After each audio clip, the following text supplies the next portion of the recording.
Alright, I'm making this video because the first part of a massive project has been released by the wonderful modding community of The Witcher 3, more specifically by these gentlemen. They have endeavored, to the best of their ability, to document all the stages through which the story of The Witcher 3 went during development, all the way from 2012 to the launch of the game in 2015. And I have to admit, some of their findings are nothing short of astonishing. In this video, I shall walk you through the very first version as it was written in 2012 and early 2013, before any major changes or revisions were made. In fact, most of this storyline had already been written before the game was even announced publicly. Despite of this, it was incredibly ambitious and absolutely massive, even in comparison to the current game. Some people have claimed that The Witcher 3 is too long, but the authors of this document suggest that the main plot was originally 3 times the length of the current one. And upon reading it, I'm inclined to agree. To a large extent, it's because many of the current side quests were initially an integral part of the main story, but later most of them were changed and disconnected from it. Additionally, however, nearly all quests were generally lengthier, they had more stages, more objectives, more dialogue, more gameplay, and involved more characters. So I will attempt to go over the most interesting aspects of the changes and additions, and along the way share my thoughts on all of it in as short and concise a way as I can. Still, this video might turn out to be a little long, so brace yourselves, and of course you can have a look at the description for the full document, although brace yourselves even harder for it, because it's about 550 pages long. So bear with me and take everything you hear with a grain of salt, because we do not have a complete script here. This is an attempt to piece the original story together from various lines of dialogue, journal entries, developer descriptions and summaries, and even interviews by CDPR and whatnot, and a large part of it has been translated from Polish initially, so at times things can get a little confusing or unclear, and there's also the risk of me butchering the story in my attempt to compress several hundred pages into one video. Alright, there will be more time for lollygagging later, so let's get started. The first interesting fact before we get into the story is that the initial subtitle of the game was not Wild Hunt. It was The Witcher 3, A Time of Sword and Axe. It is, of course, a reference to Aethlein's prophecy, which, given Ciri's central role in the game, makes a lot of sense. And even though they changed it, the intro animation makes an immediate reference to it. Nigh is the time of the sword and axe. None will fight this war in our stead. Nigh is the time of madness and disdain. And now for the actual story. In the original version, the dream segment at the start of the game was quite similar to the current one. The scene with Yennefer has a touch more optional flirting, and the child Ciri is slightly different too. She's a little more hesitant and unsure of herself, perhaps suggesting an earlier stage of her training than the one we see currently. The dialogue with Vesemir before we reach White Orchard is more extensive, containing a couple of references to the ending of the books and the previous games, which CDPR likely removed to make the game more accessible. When mentioning that you dreamt of Yennefer and not Triss, for example, you could tell Vesemir that she lied to you, referring to the fact that in the previous games, Triss did not tell you anything about arguably the most important people in your life, Ciri and Yennefer. And you could also tell Vesemir that after regaining your memory, you started mistakenly referring to Triss as Yennefer in bed, which is a reference to what Geralt does in the books with Fringilla Vigo. Another curious thing is that along the way, when the two Witchers save this man from the Griffin, Vesemir attempts to invoke the Law of Surprise. For those of you who don't know, this is a tradition which often involves taking a child from the person. It might be one that he doesn't yet know about, if his wife is pregnant, for example, or it could be in the form of the first thing that he comes across at home, and so on. And in the case of the Witchers, the custom usually involves training this surprise child to become a new Witcher. Geralt generally protests when he hears about it. You can say that you need coin instead, or bring up the technical and moral issues of the matter. Could always use a few crowns. Ultimately, not much comes out of this scene, but we will be back to it in about 500 pages, so be patient. Later, in White Orchard, the story is somewhat similar, but rather different too. We were to speak to the innkeeper and the people around once more. However, there was no Gaunter O'Dim this early in development, and no Gwent either. Instead, CDPR planned on having the dice and arm wrestling from The Witcher 2, as well as a couple of new minigames, axe throwing, which was mostly to be done in Skellige, and also a drinking game. We would once again get attacked by thugs on our way out of the inn, but a character called Gren intervenes to stop them. He will play a bigger role soon afterwards. The Nilfgaardian garrison was apparently further away from the village and not currently accessible at all, while the Griffin's Nest must have been inside the ruined fortress where the garrison is currently. And so for the Griffin contract, we would not deal with the Nilfgaardians, but with the village elder instead. Mislav was only briefly mentioned, and he was a completely different character. He actually worked at the Nilfgaardian garrison and perhaps had some information about Yennefer. Tomira, however, did exist. Her name was originally Rosalia. I suppose a flowery name fits a herbalist, and instead of a wounded girl, she was tending to a wounded knight who tried to kill the griffin. As an alchemy tutorial, we had to heal this knight with a swallow potion mixed with white honey this time, so that it doesn't kill him. And in exchange, he would give us information about the griffin. The fight was apparently at its nest and slightly different. In fact, there was a major combat mechanic back then, which is not part of the game now, and I believe a single small reference of it remains in the game today. It happens during Eskel's personal quest in Kaer Morhen. Remember when he tells us to hit the wings? Damn it, it's taking off! Hit the wings! There was a way to use the Witcher's senses in combat, which would slow down time and reveal vulnerable spots on enemies. Apparently through your talents you could exploit that further and even execute sort of quick time events that instantly kill enemies, and generally the combat was supposed to be rather different by the looks of it. Sadly, there is no way for me to show you any of it. In fact, everything we have here is in text form, so there is no way for me to show you any actual gameplay or cutscenes from 2012 or 2013. In fact, according to the authors, at that point, many of the assets must have been placeholders or reused ones from The Witcher 2. Anyway, next up, the fight at the inn was similar, however the angry crowd was led by Gren, the character I mentioned earlier. They were once again upset at the innkeep for showing a bit too much love for Nilfgaard, but unlike the current game, we could persuade them to back down through dialogue. They won't back down now. I can see that.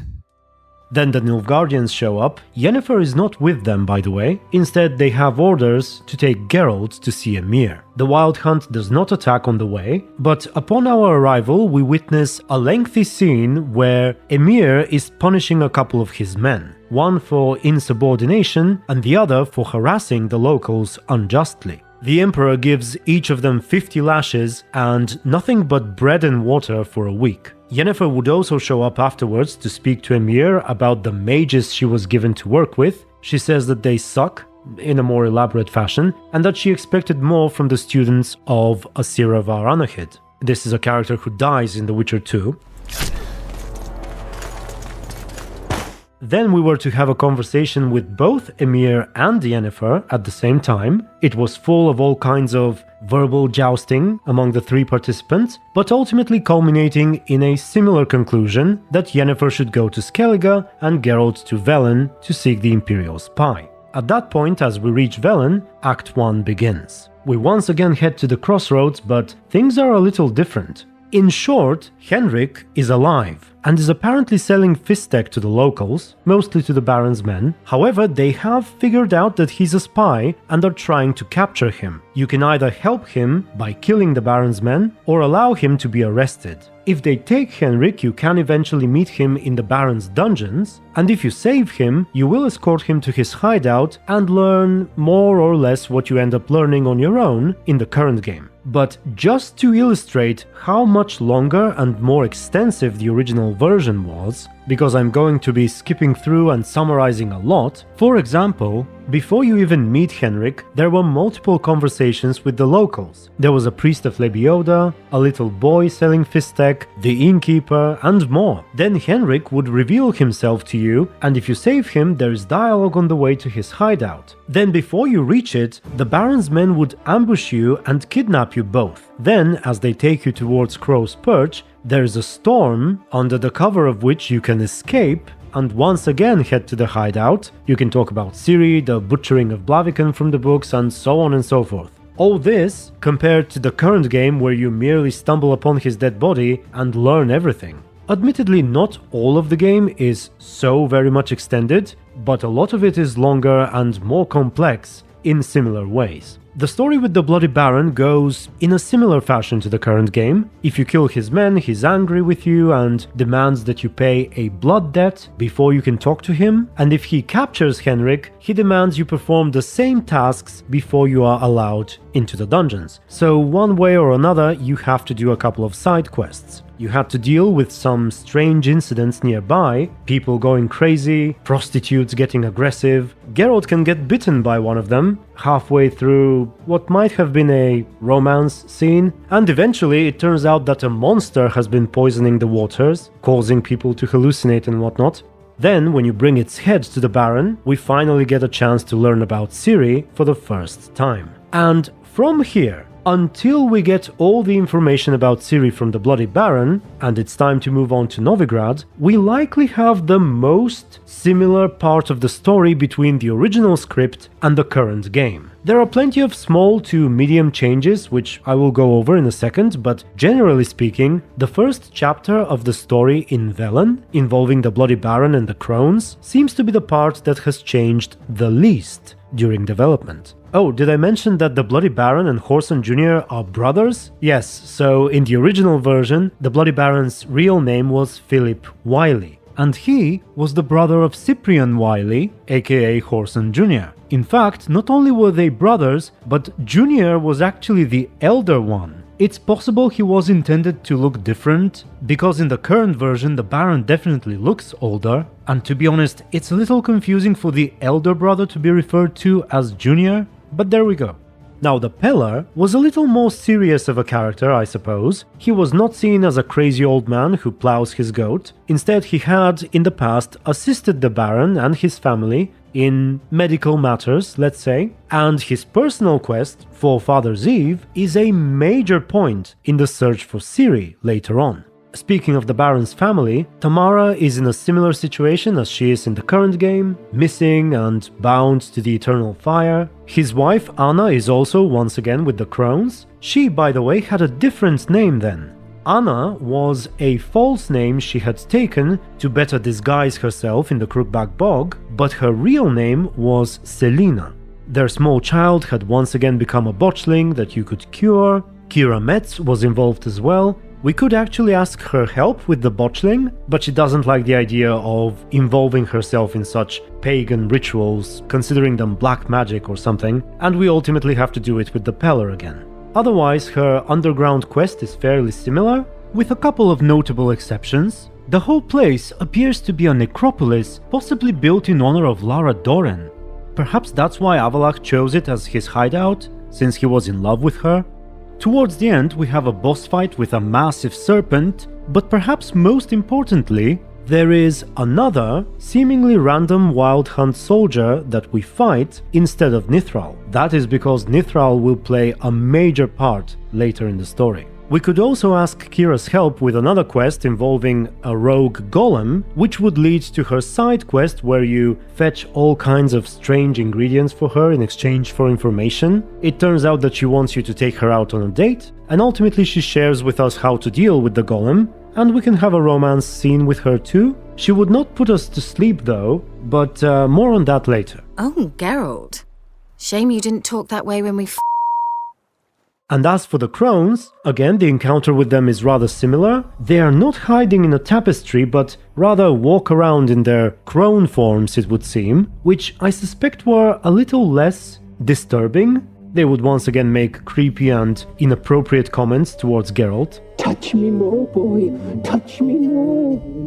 I'm not entirely sure, but Johnny might have been a peculiar human boy in this version instead of a godling. Also, before they send you to deal with the spirit in the tree, the Crones would have one more side quest for you to do. They needed the magical stomach of an imp who lives in the swamp. You would meet a creature classified as a Rumpelstiltskin, as in the fairy tale, whose name was Mr. Doppelsteiner, or however it's pronounced, and you could either kill it or follow its instructions to magically enchant the stomach of a pig with birch and elderberries, which would make its stomach just as magical, and apparently it will satisfy the Crones. Eventually we will be told to get some resin from the ancient oak. However, the spirit of a woman protects it, who in this version is not the mother of the Crones, but a druid who once tended to these lands and was killed by the sisters. You can either fight the spirit, which is similar to the way you do it in the current game, or make a deal. To gain her trust, she asks you to free the children who are kept by the Crones, which is basically the exact reverse situation of the current game, where she tries to gain our trust by promising to free the children herself. I shall save them. Only I can. Anyway, you can stealthily free the children with Johnny's help, and then the tree will give you some of its resin without a fight, but it will make a rather creepy remark about how, when the children grow up, it will use them to wage war against the Crones. But anyway, we give the resin to the Crones, we learn about how Ciri visited them and escaped, and after reporting to the Baron, our first section of the story in Velen is concluded, and we move on to Novigrad. Since Geralt is non-human, the guards stop him at the gates of the city, and you have to either convince them that you are here on a monster contract for the Hierarch, or bribe them. During this time we see another person, an elf, being refused entry to Novigrad, and it turns out that it's actually Iorveth in disguise. Then we see the people being burned on the stake, and we learn that the sorceress was called Felicia Cori. Or Felicia Cori, however it's pronounced. This will come into play a bit later. Soon after we get inside, we are assaulted by the temple guard, and that's when Iorveth officially shows up to help us defeat them. The reunion with him depends both on whether we took his path in the previous game and whether we saved Saskia or Triss towards the end. At length, Iorveth agrees to help us look for Triss. He seems to know a bit about the Novigrad crime lords, known currently as the Big Four, but back then as the Big Five. Yes, there was a fifth one, namely Isengrim, or Isengrim? I like Isengrim, sounds a bit like Isildur.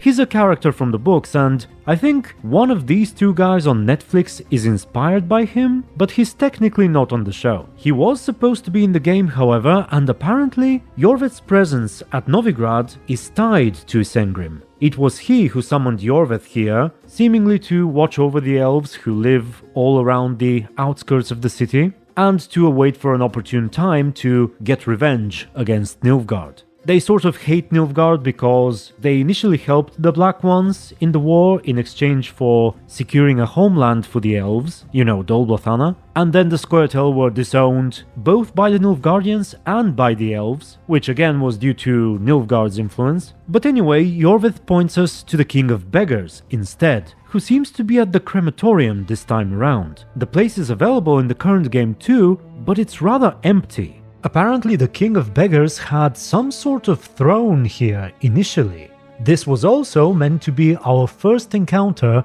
with Triss. Similarly to the current game, she's looking after the local mages in hiding, they are looking up to her once more, but we don't actually have a lot of details about her romance. There was a kind of hidden score which you accumulate with Triss throughout the game based on your interactions. When you're nice or flirty, for example, the score would increase, and vice versa, and that would ultimately determine if you can resume the romance from The Witcher 2 or not. Initially though, she seems rather distant and claims she doesn't want to be a third wheel in Geralt's relationship with Yennefer, which, as we all know, is a lie. But it may actually be true, because it turns out that she has a little something on the side too, and it's not Lambert. But more on that later. For now, she doesn't really know anything about Ciri and tells us about Corine instead. Now, Corine Tilly, in addition to being the Oneiromancer that she is also secretly a Nilfgaardian spy, who pretends to be a local spy on behalf of Roche and the Big Five. So she spies on the Hierarch and on other Novigraders in the Passiflora and supposedly reports to Roche, but actually reports to Nilfgaard. By the way, we learn about her Nilfgaardian connection much later, so bear with me. However, before we get to Corine, we need to find Roche, because he is now watching over her, since he is sort of working with both Radovid and the Big Five. Of course, Roche doesn't know that Corine is secretly a Nilfgaardian spy, and he's also sort of in love with her. So we go looking for Roche now. He has a house at Novigrad, and we reunite with him as well. Similarly to Iorveth, he has different reactions based on how we treated him in the second game, and as I mentioned, he's not only working with Radovid once more, but he also brokered a deal between the king and the Big Five.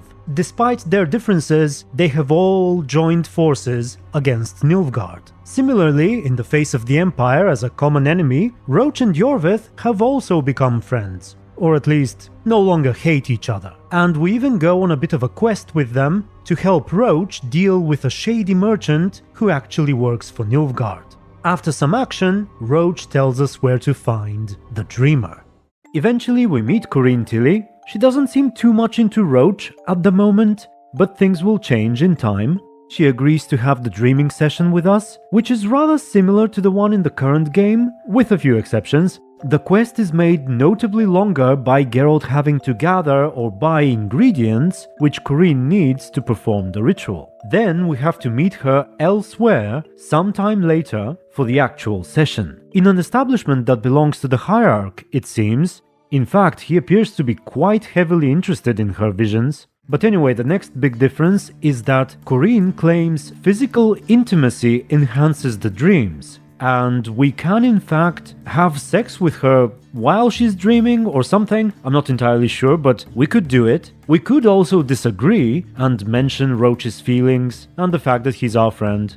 By the way, Corine Tilly is inspired by another Oneiromancer from the books with a similar name. Similar last name anyway, the first name is weird. But the point is, the book character had some peculiar sexual fantasies and dreams, and I imagine that may have inspired what I just told you about Corine. So, in the dreams, Corine sees Ciri, first meeting Junior, then meeting Dandelion and the mysterious woman, and finally a couple of sorceresses, one of whom is Margarita. So we start looking for Junior. And unlike the current game, where we go through so much before we finally meet him, we end up seeing him almost immediately. We go to his establishment, we ask about Ciri, he gets annoyed, things escalate, he orders his men to throw us out, we kill them, and we resume talking. At any rate, we cannot kill Junior here because he sort of works with Roche. So we play nice, and in exchange for information about Ciri, we actually agree to help him with a certain job. I suspect that this scenario might have later inspired the Masquerade quest with Triss, because it involves Geralt, Roche and Corine attending a party where Corine was disguised as a prostitute. So we basically have to assist with the assassination of a character called the Yonkir. That character got completely changed and turned into the banker who owns Corine's house, where we meet Sarah. Who also doesn't exist in this version, by the way. At length, we could indeed help Junior get what he wants, or we could side with the Yonkir, kill a bunch of Junior's men with Roche's help, and then forcefully interrogate Whoreson. Then, one way or another, we learn that Ciri, along with another woman called Blanka, came to Junior looking for information about Geralt and Yennefer in exchange for a key. This key was given to Ciri by the Bloody Baron, and that key unlocks a box that is apparently precious to Junior, containing some sort of family legacy. And since the Bloody Baron is Whoreson's brother, he apparently had the key. Additionally, as I mentioned, there was a woman with Ciri called Blanka, who eventually turns out to be a Doppler, and who, in the current version of the game, seems to have been split into 3 parts. One of them was merged with Priscilla, the other with Dudu, and the final one with Dandelion. These 3 characters in the current game have taken over everything that Blanka was supposed to do in the original version. Now, apparently Junior was not very helpful to Ciri. Instead, he captured Blanka, he beat her, and tried raping her. But luckily, Ciri managed to save her friend, and she even castrated Junior. After Junior, we have to search for Margarita. Unfortunately, she's been captured by the witch hunters, and the only man who can help us with this matter seems to be Dijkstra, who, by the way, in addition to being known as Sigi Reuven, was also nicknamed the Hog. A remnant of that is perhaps the mask he wears during the party I mentioned. So we go to his bathhouse with Roche, we wrap ourselves with a towel once again, and meet the Big Five in there, just as they conclude a meeting. We then talk to Dijkstra, and he agrees to help us free Margarita if he can get his treasure back, which has been stolen recently. The investigation downstairs is similar. One big difference is that Bard was originally not a troll, but a cyclops. He also calls Dijkstra daddy at one point. Eventually, the trail of evidence leads to Dudu himself. We meet him at an inn where he pretends to be the waitress, the chef, and the innkeep at the same time. Well, one after the other. But we expose him eventually, and he admits that because he had many unpaid debts, he was actually behind the heist, along with his friend who was captured and burned at the stake. And he was in fact the man we saw when entering Novigrad alongside the sorceress. And the man who captured him was known as Menga. He likely has the treasure too. Now, in this version of the story, Menga is not a member of the witch hunters, but rather a member of the temple guard. In fact, the entire faction of the witch hunters is quite obviously separated from the temple guard. They each have their own leadership. Perhaps there's a sense that the witch hunters hold a higher status, because Menga is using his connections with the witch hunters to climb the ladder of the temple guard. You'll beg for mercy in all the voices known to you, like the others of your species. And it's actually Dudu who comes up with the plan to use Triss as bait to infiltrate the witch hunters' headquarters and obtain information about Menga, who initially was not supposed to be there. But instead, we would meet the leader of the witch hunters, who is an entirely separate character. He is not Graydon either. Now, you know how in the current game there's an encounter with the spy Yamurlak, where Triss can either kill him or erase his memory.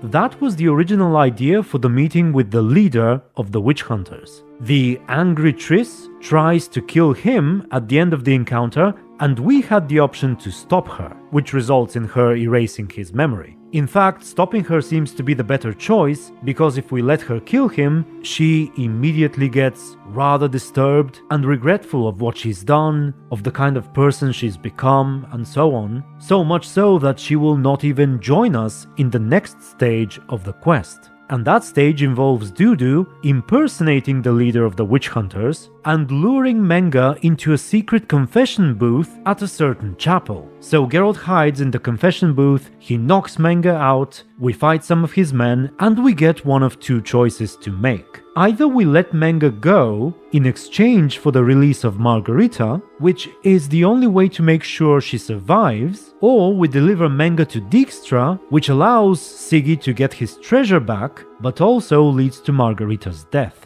Luckily, Dijkstra is able to provide us with her interrogation report, from which we can learn the story about Ciri. So we learn that Felicia was trying to get information about Yennefer from Margarita when they were suddenly attacked by witch hunters, and Felicia for some reason could not manage to cast any spells to defend herself, which led to the capture of Margarita. Now, I will jump ahead a little here, but eventually we learn that Ciri's friend, Blanka, who, as you recall, is a Doppler, actually impersonated Felicia to get information about Yennefer from Margarita. That's why she couldn't cast spells to defend herself. And what's worse, this incident caused the witch hunters to pursue the real Felicia more aggressively and to kill her soon afterwards, which is kind of a cool twist, in a horrible way. Of course, in the actual game, they completely removed Margarita from this story and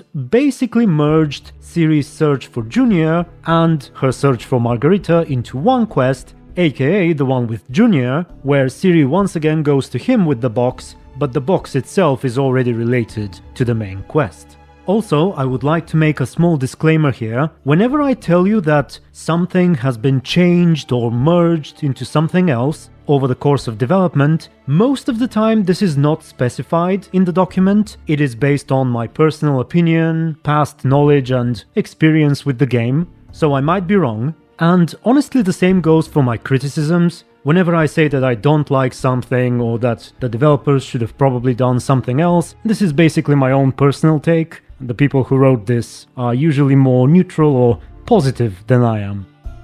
Okay, time to go see Dandelion. This time around he's not taken by the witch hunters, but instead is getting drunk with Zoltan. And in the initial version of the story, he had kept his establishment as a brothel. In fact, soon afterwards you can side with either Dandelion or Zoltan when they argue whether they should turn the place into a female brothel, aka with male prostitutes. Zoltan believes that there is untapped potential in that venue. Dandelion disagrees, however. Anyway, he and Zoltan are incredibly drunk, and Dandelion can't remember much at the moment, so we go through his journal in an attempt to find the mysterious woman he's been meeting with. And so we begin the Broken Flowers quest. The quest is both better and worse. The positive side is that we didn't have to go through all of it before we can continue the rest of the main story. We could do it simultaneously and the pacing was smoother. The negative side is that the quest is generally less meaningful. Neither of the women know anything about Ciri, and all we learn from them is that they're not actually the mysterious woman, and there was actually someone else. So we have to go back and confront him with this information before we finally realize that it's actually Priscilla. But it seems to me like he could have just told us anyway, so ultimately the quest had less weight to it. One thing it had, however, is one more woman, in addition to the whole bunch we have in the current game. She was one of the stars at the Passiflora. I assume she was an elf, based on her name, Itariel, and we could also purchase her services if we choose to. Now, the relationship between Dandelion and Priscilla was less peachy. He was head over heels for her, but she was mostly messing around with him. Oh, by the way, she was officially the student of Essie Daven. She's also at least partially inspired by her. Essie was a book character with a rather unfortunate fate. Once again, Priscilla sings one of Dandelion's songs, and apparently she's made changes to it, which causes Dandelion to embarrass himself by barging onto the stage and attempt to take over the performance. But the audience shoos him away because they came here to listen to Priscilla. Eventually we can speak to her and she reveals that Ciri's friend had been working with Madame Irina. So just like in the current game, they plan on staging a play about a witcher hunting a Doppler and refusing to kill it. Except instead of Dudu, they're trying to get Blanka to show up. Instead of Priscilla alone, it's her and Dandelion who write the script. She prefers drama, he prefers comedy. You could once again hire the Puffins and the Ushers. Both quests were actually a little longer, and eventually you will reunite with Blanka, and you learn the final bits of Ciri's story where she teleported away and Blanka managed to sneak into the crowd. Curiously enough, we also learn that Madame Irina's troop traveled to Skellige and found a most peculiar little man there, whom they brought to Novigrad and eventually ended up in possession of the Bloody Baron. That, of course, is Uma. And for the time being, we're done with Novigrad and continue to Skellige. What the? We travel there with a Nilfgaardian ship instead, for free, but once again get ambushed and sunk by pirates. However, instead of landing near Catriona, we awake all the way on Faro, and we have to make our way to Skellige. To do that, we need a boat, and we can acquire it in one of two ways. First, there's a boatman somewhere on the isle with whom we can arm wrestle and wager our swords against his boat. And second, which is far more extensive and more interesting too, is to go to the nearby village, which is apparently guarded by a giant and a pack of wolves. We could optionally sneak around and get inside the village without a fight, or jump right into it. And if we choose to fight, we might kill or spare the giant. Then we will meet the Jarl Holgar that is, who tells us about King Bran's death, but suddenly we are attacked by what seems to be Jarl Udalric's men, and so the local Jarl needs our help. As far as I understand, Geralt gets a boat after helping the defense of the village, assuming that we haven't fought the giant. If we did, we'll get the boat after we do a side quest where we help the giant recover from his wounds. And if we actually killed him during the fight, we'll get the boat after another side quest, which we could do anyway, and it's pretty good actually. It involves at least 3 types of creatures that are not in the current game. Apparently something have been pulling people from their boats and eating them. A man called Brynjolf accompanies Geralt, and he believes the mermaids are to blame. He and Geralt investigate and stumble upon a Nereid, which is apparently just a naked woman in the sea, supposedly like a mermaid but with a human lower half. Anyway, so the Nereid says that the people were killed by the Cinarea, which I imagine to be something like a giant lobster. Meanwhile, it's not entirely clear if there is any magic involved, perhaps a little, but the Nereid apparently charms Geralt's companion quite heavily. And there is an interesting dilemma here. You can in fact find this lobster, and when you do, Geralt thinks to himself that it's a little too small to eat a human. Yet if you choose to kill it, you find a ring that belongs to one of the victims in its mouth, which makes Geralt think that perhaps it is indeed the killer. However, we also heard people say that the villain had the face of a woman. So I guess it's possible that a mermaid or a Nereid did the killing and the Cinarea merely ate some of the remains. So ultimately you could kill one of them or both of them. Perhaps instead of both of them I should have said all of them, because if you choose to fight the Nereid, she will not only summon mermaids to aid her, but even your companion, perhaps under her spell, will turn against you. Finally, if you spare the Nereid, you will have the option to come back to her and play a round of Gwent. And finally, we reach Catriona. We witness King Bran's funeral and we reunite with Yennefer. I should say here that the original game had at least 50% more content for Yennefer. People complained when The Witcher 3 came out that Triss does not have enough scenes, which was a fair complaint to be honest, but in this initial version of the game she arguably has even less compared to Yen. So we have a lengthy conversation with her going over the events of the previous games, and it is here where 2 major arguments with Yennefer begin and will be carried on quite far forward into the story. On one hand, Yennefer isn't a fan of your past relationship with Triss. She doesn't seem to buy the "I lost my memory" argument. Yen, I'd lost my memory. Really? And on the other hand, she is very much in favor of Ciri becoming Empress after Emhyr. Meanwhile, Geralt would rather let Ciri choose her own path, which might end up being similar to his. But in addition to the search for Ciri, Yennefer is here to perform another task for the Emperor, which is to watch over Becca. Now we need to talk about who Becca is. She is the prototype for Ceres. Her character eventually became Krach's daughter, as we know her today. And even though the 2 characters are quite similar even in this early version of the game, there is one major difference. Becca is actually the false Ciri from the books. The false Ciri was a young woman who was brought to Emhyr and presented to him as his daughter. She had tried really hard to become Ciri, but he immediately realized that she wasn't. However, eventually they kind of fell in love and later even got married. But in the events of The Witcher 3, initially, it seems they've had a falling out. Emhyr had apparently grown distant, what with the war, the search for Ciri and all the other issues at home, and so she decided to go to Skellige and start a new life. My issues with her come soon afterwards when, after the funeral, she volunteers to be Queen of Skellige. And despite being a random foreign woman, the whole thing is taken rather casually. And I don't like it very much. I think her character works better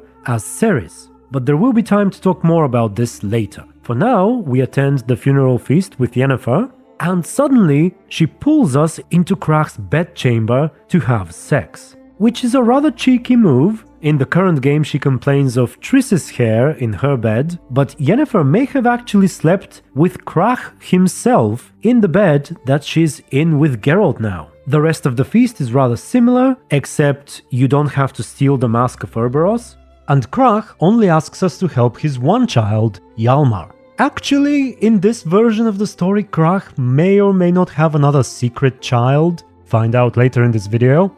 Next up, we help Hjalmar.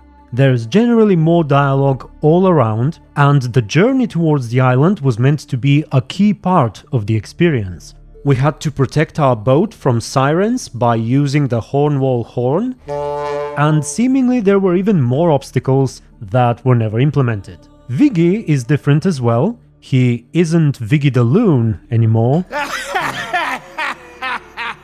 He's a sane person and he was attacked by sirens, trapped in a cave. We can save him, but his leg needs to be cut off and cauterized. The encounter with Fallen and the trolls is similar, however the finding of Hjalmar is slightly different. This time around, it is he who is trapped in the cage, just as Viggy in the current game. You can either free him or fight the giant alone. In the latter case, he will be upset because you stole his glory, but he thanks you nevertheless. Geralt the Giant Slayer.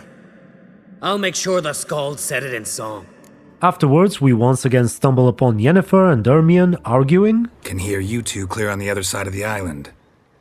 Good! The druids are investigating the magical cataclysm, and Yennefer says that they shouldn't be too proud with what they're doing because their abilities are insignificant next to the power of a sorceress. Or something along those lines. She acts superior to them. And we go through the sequence which normally requires the mask, except Yennefer does it without the mask. What was that? Unicorns. It's very much the same, except for the body of the Wild Hunt warrior under the tree. That will play a major role later on. Geralt, please move before I'm forced to place it down on your head.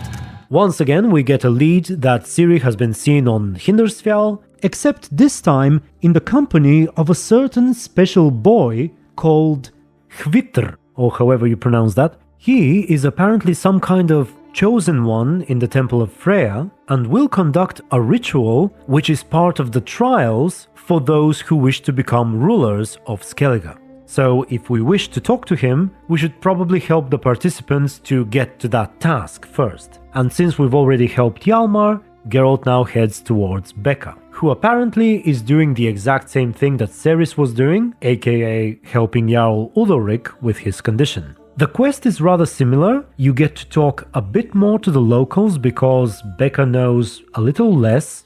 Did you say lovely girls? Where? And this is another reason why I like Ciri better. She seems to know the Jarl more personally. And while Ciri still needs to prove herself, it also feels as though she genuinely cares about these people. And I'm not saying that Becca doesn't care necessarily, but it's just Ciri feels more connected to Skellige, whereas Becca is, I don't know, the opposite of connected. She's disconnected. At any rate, we deal with the Heim, either the Witcher's way or by throwing the baby into the oven, and for the time being, we are done with Becca, and we return to Kertrolda for the blood ritual. The special boy oversees this trial, and he tells the contenders to cut themselves and water a tree with their blood for as long as they can take it. Halbjorn gets disqualified for taking illegal herbs to numb his pain, and then it's Becca's turn. She starts doing it, and halfway through, Hvitr, the special boy, announces that the gods have decided that she is the winner. Hjalmar protests because he hasn't even gotten the chance to try, but for reasons unknown, which will be known later, the boy has decided that this round goes to Becca. There's a feast afterwards, Hjalmar is angry, he makes fun of the way Becca moaned and whatnot, while Geralt and Yennefer are at each other again. They have a bit of an argument about Ciri's future once more, then Triss is brought up again and it escalates. Yennefer accuses Geralt of lying about his memory loss, he accuses her of not even looking for him, even though she did recover her memory much earlier. Eventually Geralt gets drunk and passes out, or falls asleep, and he wakes up in a most peculiar place.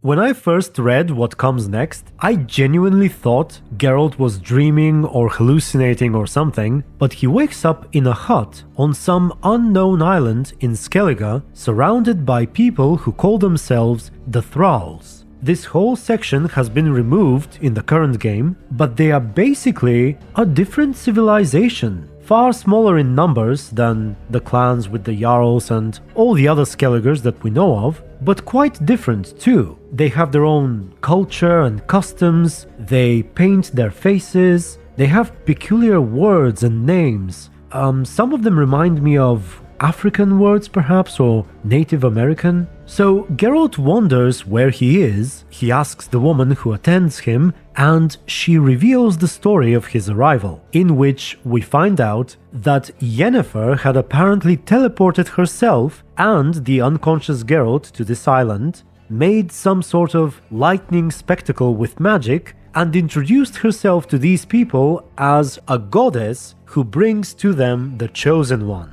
or something, according to their legends, which is of course Geralt. And the goddess forbade the people from letting Geralt go until he completes a special task, about which we need to speak to the village chief and his shaman. It turns out that Geralt was brought here to free these people from the terrible creature who has enslaved them. They call it the Aburari, and it is apparently inspired by a dragon-like creature from Norse mythology. The creature demands human sacrifice from them and is about to take the chieftain's daughter next. Luckily, Geralt comes in just in time, they forge a special sword for him and he manages to slay the beast. Sadly, there is not much information about the fight, but afterwards there's a big celebration, and apparently, now that the chieftain's daughter is no longer bound to the dragon, she should perhaps bind herself to the man who killed it, aka Geralt. And indeed, according to their customs, we can get engaged to the chief's daughter.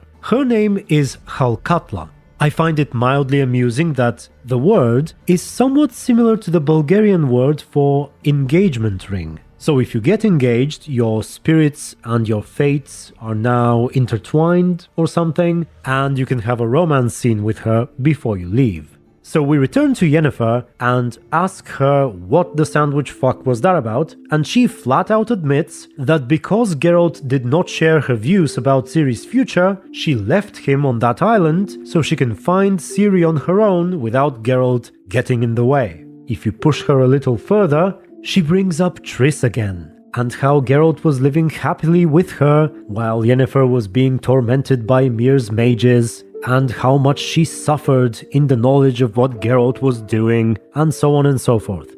She also sounds a bit as though she regrets what she did to Geralt, and at this point you can forgive Yennefer and continue the search for Ciri with her, or you can snap at her, tell her you've had enough of her games and you no longer trust her and you don't want her with you anymore. She gets upset and goes back to look after Becca, while you continue the search with Ermion. Based on this choice, you will play the rest of the story in this chapter of Skellige with a different companion, a little similar to Iorveth or Roche's path. It's basically the equivalent of doing the current quests with Skjal in Freya's garden with either Ermion or Yennefer.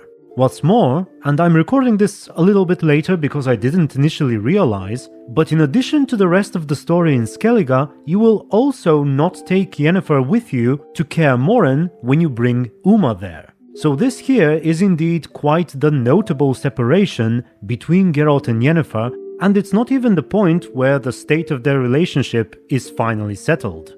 But let's get back to the story on Hindarsfell. So, Geralt, the special boy, and Ermion or Yennefer go to Lofoten once more. Again, the place has been torn apart by the Wild Hunt. Skjall is not in the game, but instead we find his dying sister, Astrid. We can try to save her with a potion. Yennefer will tell us not to do it and let her heal the girl instead. Meanwhile, Ermion will say that we should add some more herbs to the potion. If we listen to our companions, Astrid will survive, otherwise she will only have a few lucid moments and die after sharing her story. The story is somewhat similar, again involving Ciri and Avallac'h, the Wild Hunt attacking, the villagers not properly heeding the warning and getting slaughtered. And so we continue investigating. The search is longer and more extensive than the current game. At multiple stages there is a bit of a banter between Geralt and his chosen companion, which is completely different based on who you are with. And I love it. It's a great way to encourage multiple playthroughs. There are references to the books and the previous games once again. Yennefer jokes about Geralt's name, referring to him as the Grey Stallion or the Alabaster Tiger. The boy Hvitr helps mostly with his presence, encouraging the locals to be cooperative, and when we finally piece together all the evidence about Uma and Ciri, the boy asks to let him go, to not bring him back to the temple. Apparently now that he's tasted freedom and adventure, he doesn't wish to go back. Yennefer supports that. In fact, it seems she may have gotten a little attached, wanting to be a mother and all that. Meanwhile, Ermion, who is charged by the priestesses to return the boy, protests initially, but eventually agrees as well, assuming that we insist. We go back to the Baron to pick up Uma. Actually, in the original script, we would visit Emhyr first to tell him about Ciri and Uma before we actually go to the Baron. But we visit both places anyway, and we decide to take Uma to Kaer Morhen. Oh, and there was a way to punch the cheeky stablemaster. Bring him back though, won't you? Be awful dull without him. At Kaer Morhen, Vesemir is happy to see us, but he's unhappy with Yennefer's behavior as usual. Eskel has a small quest here, except he's tracking a manticore, and along the way towards him, you'll stumble upon his horse, Scorpion, getting attacked by harpies. If you take too long, they can actually kill the horse, and Eskel will be deeply upset. After dealing with the manticore, there is a choice about its nest. You can destroy it, or leave it, and risk up to 6 baby manticores hatching. There is a comment about ensuring future work for the Witchers if you leave the eggs alone. Additionally, there is another side quest with Eskel where he's been tormented by something for quite some time and asks for our help in digging out a few graves. It turns out that he had buried several people here who a very long time ago passed by Kaer Morhen, and while he was trying to escort them back to their village, tried to kill him. And in turn, he was forced to kill them. That had happened soon before the infamous massacre at Kaer Morhen, and apparently all these years, Eskel had blamed himself for the massacre. He thinks that his actions are what tipped the scales and finally made the locals attack the Witchers. But upon further examination, it appears that some of them might have actually been spies, and eventually we can put his mind to rest. There is also another outcome where we don't find enough information and Eskel still concludes that it was his fault. But then, when we share this with Vesemir, he does not seem upset at all, and is rather supportive of Eskel anyway. Lambert actually has a bit less content. One interesting thing is that Geralt refers to him as the best alchemist among them. In the current game, we see Lambert by a peculiar device where he's brewing booze, from potato peels, but in the initial story, it was apparently some sort of elaborate alchemical contraption. All this is revealed in a small side quest where Lambert is trying to reattune his medallion. because apparently it cannot detect monsters as well as it did before. The quest eventually ends in a somewhat inconclusive fashion, where it turns out that it's not the medallion's fault. Instead, it's Lambert who has grown out of alignment with it or something. We do not find out if he manages to solve this issue, and the whole implication of this spiritual connection between the Witcher and his medallion isn't really explored any further. And finally, we have a rather good scene with Yennefer. Again, she's kind of angry that the other Witchers refuse to work with her and don't like her very much, but we can calm her down by being nice, surprisingly, by saying thanks for her help with Emhyr and all that, and even by giving her a certain black rose which grows nearby. If we do that, she has a bit of an emotional breakdown. She apologizes for her recent actions, she talks about how much she misses Ciri and how afraid she truly is, and I love it. Then there is the drinking night. Yennefer does not take part in it, likely because she may not even be here if we quarreled in Skellige. I'm still mad at you. I've tension to release. Wow. But instead, you're joined by Vesemir. Generally, it's a little less humorous and more dialogue heavy. There were more topics to discuss with the Witchers, including Triss, Yennefer, Ciri, past events, Letho in The Witcher 2. And ultimately, things escalate a bit when Lambert gets drunk and starts ranting about Triss. You can either let him rant, which results in Eskel shutting him up eventually. Fuck yeah! Summon the bitches! Or you can try to make him stop, which results in a fistfight between Geralt and Lambert. Wanna fight? Huh? Wanna? Come on! Which in turn causes Yennefer to wake up and scold them both. Go to bed. Now. Next morning, everyone gathers to figure out what's going on with Uma. They do not try to turn him into a Witcher, but instead conduct a rather extensive examination. They check his heart rate, his breathing, his temperature, examine his mouth, his bones and joints, sensitivity to light, to silver, to blade oils. They make him drink some white gull to see if he reacts the way Ciri reacted in the books, but he doesn't. It must have been quite the long scene where you do all kinds of things to Uma, and eventually they conclude that he's affected by a powerful curse, and he's basically dying, so they need to act quick. They recount stories of what curses they've heard about and even dealt with in the past. Geralt has to look for books in the library, so ultimately they come up with a rather complex plan involving a Doppler, the Peller from Velen during Forefathers' Eve, and the Honey of Heroes, which is a special kind of mead gifted by a certain god of Skellige called Herne the Hunter. He seems to have been inspired by English folk tales from the Shakespearean era or even earlier. However, in the game, he lives in Skellige and possesses this magical mead.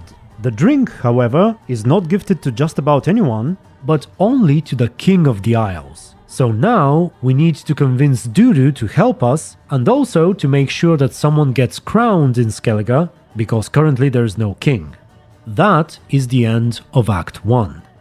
So far, my favorite differences are definitely in Skellige. While I prefer Ceres to Becca, stranding Geralt on a mystical island is much better than throwing him in the middle of the lake. Plus, it seems we were supposed to fight a dragon there as well. She's really not in the mood. And while I think that Yennefer should have come to Kaer Morhen regardless of your choices, I do approve of that diverging path between her and Ermion. And I gotta tell you, there will be an even bigger case just like that later on. The quest I missed the most from the current story of the game has got to be Lambert's at Kaer Morhen. It's both fun and surprisingly deep towards the end. You can check my details missed video about it. But with that said, it's time for Act 2. Right, let's get back. After you, sir. We go to Skellige first. The trials for the coronation are still going, and Yennefer, despite having to look after Becca, does not want her to become queen. She believes that her coronation would make Emhyr look weak, which in turn will jeopardize Yennefer's plans for Ciri to succeed the emperor. And so Yennefer decides to seduce Holger Blackhand and make him vote the way she wants. Apparently that will be enough to tip the scales against Becca. Geralt isn't a fan of the idea, and I believe it ultimately doesn't happen. She may have only said it to tease him, I'm not quite sure. So Geralt and Yennefer mingle, they talk to everyone once again. Madman Lugos can poke fun at Geralt for getting engaged, if that happened, and apparently there was a fist fight with a Wild Carl, similar to the current game. This is something you may have missed, by the way.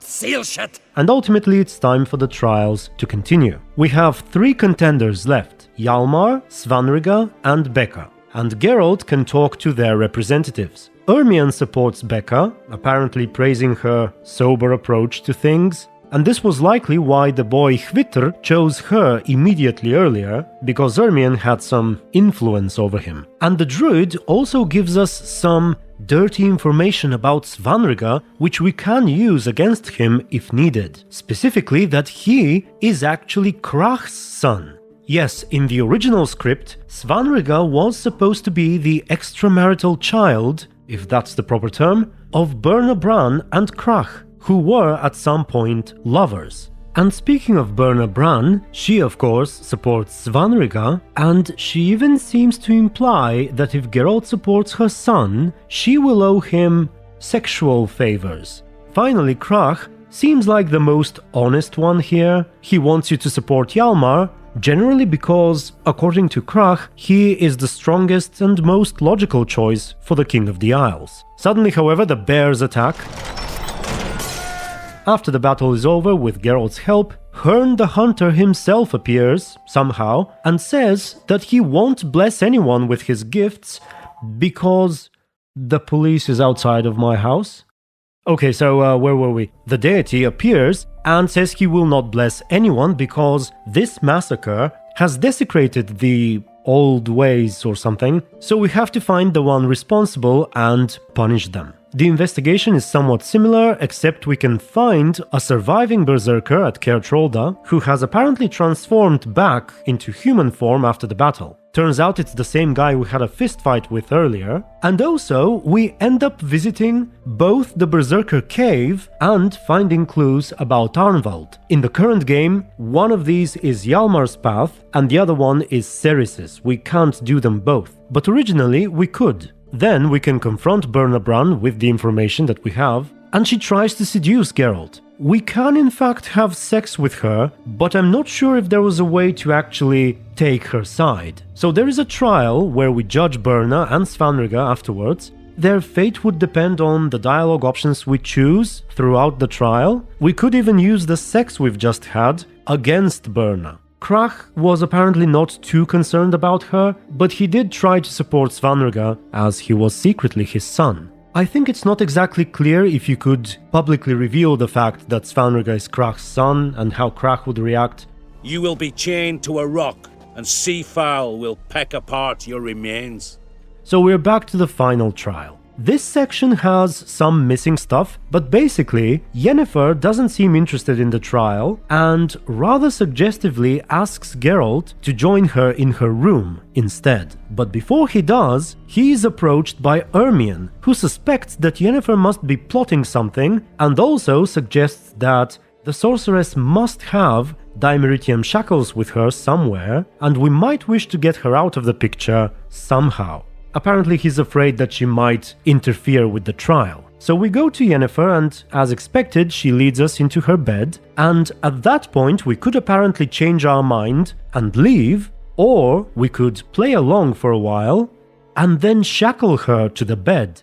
I'm not sure if it happened halfway through a romance scene, but one way or another, that was an option, and in fact, the document basically presents it as the default choice. So we leave Yennefer in chains and we go back to the final trial, which involves raiding the shores of Velen and competing for the biggest loot. It's only between Hjalmar and Becca since Svanrige was exposed. He, in fact, could not be king, unlike it is in the current game. We have to choose which one of the two contenders we support, and ultimately there will be some sort of a duel where we would fight as their champion, and after we are victorious, the person we supported will become king or queen. So now that that's over, we go back to Yennefer's room, which by the way at the time was within Caertrolda's castle, and we find the room destroyed. A scared servant tells us that she found Yennefer chained in there and proceeded to free her, and as soon as she did, the sorceress went berserk. This may have been the inspiration later on for Yennefer throwing the bed out of Kaer Morhen, so we go back to get the mead. But apparently Herne the Hunter knows that we want it and would not part with it until he puts us through a test. It's unknown what the test was exactly, but Geralt passes eventually and goes back to Herne. Sadly, there's another issue now. Apparently the honey has been stolen by a sorceress. So Geralt sets out to look for Yennefer, who has now moved to the inn at Caertrolda. I think that's the same place where she normally is in the current game. We go to her and we have what is likely the largest conversation between Geralt and Yennefer. Again, you can argue about things. You can claim that what you did was revenge for the fact that she left you on the island. You can talk some more about why you chose not to take her with you earlier, if you took Hermione instead. You can talk about Ciri, about how the little boy reminded Yennefer how much she wanted to have a family, potentially with Geralt and Ciri, about Yennefer still being in love with you despite all of it, and eventually, it is here where you get to decide whether to continue or end your relationship with Yennefer.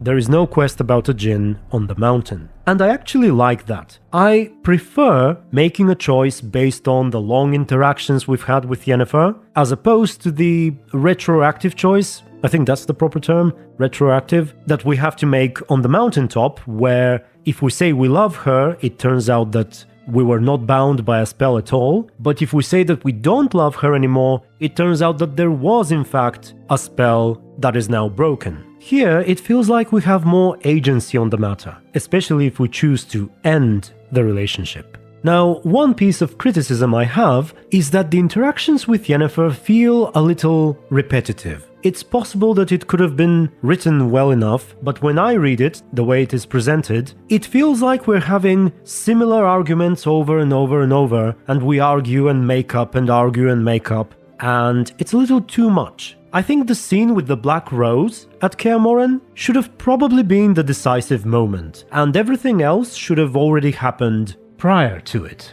So, we have sex with Yennefer if we continue the romance, and if not, we get straight to the point. And the point is that after the coronation, Hermione has mysteriously disappeared, and he might be up to something, so we follow his tracks, we ask around, we even sneak into his hut, and eventually we find a hidden temple of sorts, and inside is what looks like a captured elf. All things seem to indicate that he is in fact a member of the Wild Hunt. He is in really poor condition, both physically and mentally. Hermione, however, is nowhere to be seen. So we report all that to Yennefer, who conveniently stays at the inn, and based on some of the stuff we found in his house, conclude that Hermione must be looking for the legendary ravens. The Raven of Reason and the Raven of Memory. Their names are Hugin and Munin. I find them slightly amusing, especially if they are pronounced this way. Although, given the Norse origin of the words, they are probably pronounced elsewise. But apparently these birds possess unnatural healing powers and can bestow great wisdom, so we need to find them to restore the elf and hopefully get some meaningful information from him. So we set off and we learn that a long time ago there used to be a portal somewhere on Ard Skellige that leads to a hill where these ravens can be found. Sadly, the portal is not so easy to activate, and we resolve to find Hermione, who should be nearby. We do find him, and there's yet another argument between him, Geralt and Yennefer about who can and cannot be trusted. It apparently goes much easier if we made the kind of choices that Hermione likes, such as going with him earlier and supporting Becca, and this conversation will determine how the rest of our interactions with the druid will go. However, one way or another he assists us and we activate the portal to find ourselves on this beautiful hill, where no man has stepped in ages. Geralt and Yennefer ask Hermione if he knows how to summon these ravens, and he comes up with the most terrifying of rituals, like someone having to gouge one of his eyes out to summon one of them, or both of his eyes for both ravens, or someone having to nail themselves to a tree with a spear for a week? Crazy stuff, really. But then Yennefer interrupts him, she senses a magical aura nearby or something, and we investigate around, eventually stumbling upon an illusion. A rather beautiful one, once again, where Geralt sees his friends sitting together and talking pleasantly, and it seems to be the work of one of these ravens, the Raven of Memory specifically. So we explain ourselves to him, and he says that we actually need the help of the other raven, the Raven of Reason. But in order to summon him, we need to solve a riddle. We don't know what it was exactly. Apparently we could get hints from Yennefer and Ermion, and if we got it wrong, we would still get help, but the raven would want to eat the eyes of the elf, which is rather horrible and kind of defeats the purpose, I guess. But anyway, I have to say that it seems Skellige was a rather different place originally. It had a lot of these magical, mystical things. These ravens, for example, Herne the Hunter, mermaids, a dragon, more rituals and stuff. But anyway, the ravens heal the elf, though it seems the healing is not permanent, and he will die not too long afterwards anyway. It turns out that this is actually Nithral, the guy we normally kill with Keira Metz. He doesn't seem to know anything further about Ciri, but he recognizes both Geralt and Yennefer and the time they spent with the Wild Hunt. It seems that it is only now that Yennefer finally realizes just how much Geralt has done for her and that she really treated him unjustly. I do remember you coming for me, trading your life for mine. I hadn't the chance to thank you then. You'd have done the same for me. I'm touched by your certainty. Which sadly is too late if we ended the relationship already. Also, we now acquire the ability to use these special types of portals. Apparently there are more of them across the world, and it was some sort of special fast travel feature that becomes available after this quest. Perhaps if any of the authors are watching, they can tell us more about it in the comments. And for now, we are done with Skellige. Now, let me address something real quick before we get to Novigrad. I imagine some of you may be wondering why the storyline about the Catriona plague is not in this video. This is because it was not actually part of the initial vision for the game. The idea for it came during the later stages in development, and it will be discussed in part 3 of this documentary. However, until then, the authors have made a small preview of it, which you can also check down in the description. Yen, can we talk? Why? So you can ask me if we can remain friends despite all? No, Time to go get Dudu from Novigrad. Unfortunately, we find him at the hospital waiting for Blanka to have surgery. It seems that she has been attacked and horribly injured. If this reminds you of something else where instead of Dudu we have Dandelion and instead of Blanka we have Priscilla, you would be right. It is basically the original Cardinal Sins quest, except it's much longer. We seek the help of Triss first to heal Blanka with magic, but she claims Dopplers cannot be healed magically. So then we go looking for the best surgeon around, who happens to be Shani's teacher. It is once again Joachim von Gratz, or however his name is pronounced, except he's a little different. Actually a lot different, but first things first, he's a bit of a weird recluse here. He talks to his cabbages and whatnot. He won't talk to Geralt at all until we bring Shani with us, to whom he's finally willing to speak. By the way, there is a small side quest with Shani, where if we romanced her in the first game, we can rekindle that relationship briefly, but it ultimately turns out that she is in fact in love with von Gratz. I'm not sure if he feels the same way, probably not, but anyway, he agrees to help, on one hand because he enjoys a challenge, and on the other because we promise to steal the Eternal Fire torch for him.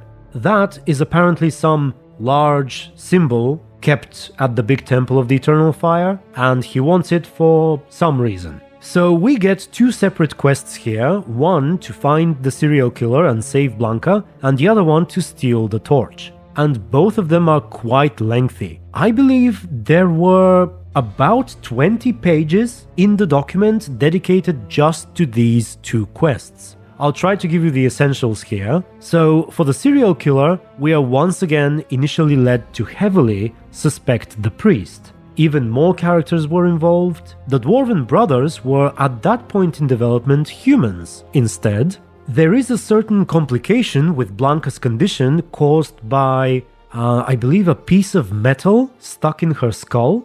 And if we don't learn all about that, the operation might result in her developing a certain condition which prevents her from being able to recognize faces properly. This in turn makes her unable to shapeshift, and so she is stuck in her current form. Which I'm not sure what it is, I suspect it's human looking, but the point is, that condition affects Blanka so heavily that she asks Dudu to end her life. And again, I really like that part because it sheds some interesting light on the nature of Dopplers and how their shapeshifting abilities are such an integral part of their lives and of who they are that without them they might as well be dead. It really is an interesting concept, I think. But that's not all. Turns out that von Gratz is actually a higher vampire.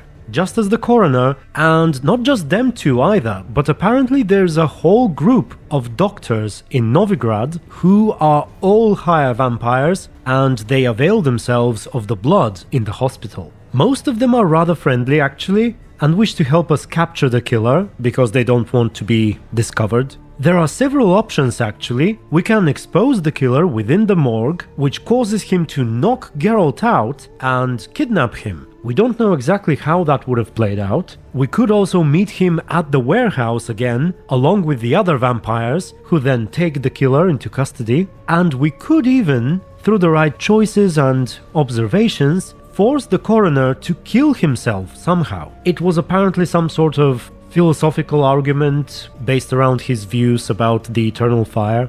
And speaking of that, let's talk about the Eternal Fire heist. As I mentioned, the quest was quite big. It involved Roche, Iorveth, Zoltan, Dudu, Rico, that's the halfling you meet during the quest with Junior, a group of gnomes pretending to be married to Triss at one point, forging a fake torch, releasing an imprisoned sorceress, as well as an actual imprisoned unicorn. The Eternal Fire priests were apparently using his horn to make powder from and mix it into candles, believing that they will acquire magical properties. We could also borrow Bart from Dijkstra as a distraction, who, let me remind you again, was a cyclops. At the very end, when all is done, we bring the symbol to von Gratz, and he says that he was only interested in the canvas on which the torch stands. Apparently, it is some valuable painting. It's a bit of a wild quest, all of which has sadly been removed in the current game, and a small part of it will have a major role later on. Finally, Dudu is ready to help us with lifting Uma's curse, when suddenly Triss gets into trouble with the witch hunters, and the quest Now or Never begins. Before we get to it though, I'd like to bring up Triss's side quest. So at some point earlier, we meet Triss having a pleasant conversation with a noble called Edmund. You can talk to her about it, and she says that she plans on marrying him. Geralt can express his romantic interest and even jealousy, but Triss says she prefers the calm and secure life with Edmund over the turbulent one with Geralt. She also shamelessly invites us to the wedding and even asks us to clear the sewers from monsters. Zoltan and Dandelion are to bring some drinks. Zoltan and Yarpen even plan on making some contraption for Triss. I cannot help but wonder if it's anything like the contraption which Barnabas produced in Thronebreaker, The Witcher Tales. Perhaps I shall regret this, but do tell.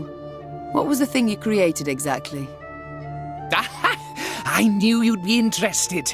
You've a curious mind, dear queen. We're two peas of a feather. Quite the clever contraption it was.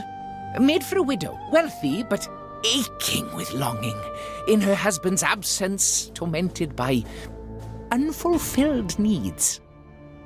Stop right there. I knew I'd regret asking. And see, it had this special crank that when rotated... Barnabas, no, enough. As you command, your majesty. But if you ever get the urge to see it, I've the prototype still tucked away in my trunk. So you do some errands, and finally the party is about to take place. It seems you can buy Triss some jewelry, or get her the Rose of Remembrance. But first, Dijkstra gets suspicious about this new husband of hers. He says that Edmund has been dealing with the witch hunters. So we investigate the matter, and it turns out that he was married, but his wife died and he has a daughter. The hunters have figured out that he has information about the mages, and they are threatening his daughter in exchange for that information. We can intervene and kill them, and that is when he reveals all of this. We can actually commend him on not giving Triss up, despite the threat on his child, and he says that he really loves Triss, that she's the best thing to ever happen to him since the death of his wife. However, he hasn't shared any of this with the sorceress. She doesn't even know that he has a daughter. So we return and Triss finds out, and apparently while they remain together, they decide not to get married just yet. They simply thank everyone for coming, and at that point you can give her the gift. She has a stronger reaction if you give her the rose, but it seems like either way she remains with Edmund, although it is likely required that you give her the rose if you want her to pick you eventually. Geralt, not this again. And I realize I forgot to mention a couple of name changes when talking about the quests in Novigrad, so I'll mention them here. The brothel that we know as Crippled Kate's was originally known as Pegleg Peggy's Bordello, a rather similar name I suppose, and Oxenford's name has apparently gone back and forth several times during development between Oxenford and White Bridge. I imagine they did not want it to be too similar to White Orchard, so they ultimately settled for Oxenford. With that out of the way, we move on to Now or Never. The quest was once again significantly larger than it currently is. It begins with the witch hunters discovering Triss, after which we need to find a new hideout, where we discuss the plan to evacuate the mages out of Novigrad. The city has gotten increasingly dangerous now that Radovid is tightening its grip on it. There is a proposal by Triss's future husband to sail to Nilfgaard. Then there's a small argument about it involving Geralt. In fact, that whole conversation reminds me of that part where you argue with the mage couple, except it's Geralt, Triss, and Edmund this time. But eventually we decide against Nilfgaard and focus on Kovir. Then, however, we realize that Roche is missing, so we go on a bit of a sub-quest to find him. He turns out to be hiding with Corine. However, we were followed by witch hunters, they attack us, we fight, we deal with them, but then Roche and Corine start arguing. I think Roche wants her to remain in hiding, while she wants the two of them to flee to Kovir together. I'm not sure I understand this part properly, but they have a massive argument and apparently break up over this. Roche would then go on another task with Iorveth while we're escaping with the mages, and he would have a heart attack. At least partly because he was deeply upset about Corine. She will then visit him in the hospital and their relationship will be rekindled. But in the meantime, we're getting the mages out with Triss. We plan on moving them in small groups first, but then resolve to use the plan through the sewers, like it is in the current game. Margarita can also get involved. In fact, her involvement is rather major because if she's not there, we can only evacuate half of the mages, and we should choose between the older, more experienced ones and the younger mages. Apparently, if we leave the decision to Triss, she would prefer to save the older mages. But if Margarita is there, we'll get all of them. Finally, there is a goodbye scene where, depending on previous choices, Triss can in fact stay behind and resume the romance with Geralt. There is a steamy scene back at the new hideout. Naked Triss is eating ice cream at one point, and it is at that point where Iorveth shows up to ruin everything and inform us that Roche is not well. Alternatively, if Triss leaves, we can get drunk and have a rather fun adventure at the Passiflora with Dandelion. He bets that the prostitutes at his brothel are far superior, and in order to prove it, he orders 6 girls from the Passiflora and proceeds to quiz them on poetry and other arts. Meanwhile, most of them can't even read. It seems Iorveth can interrupt that scene too, But Roche survives, his relationship with Corinne resumes, and we are off to lift Uma's curse. But before that, a few thoughts on the story after Kaer Morhen. I think the Novigrad quests are good. I'm referring specifically to the serial killer and the Eternal Fire heist, but they're good as side quests. There's no need for them to be forcefully tied to the main story. Not only are they long,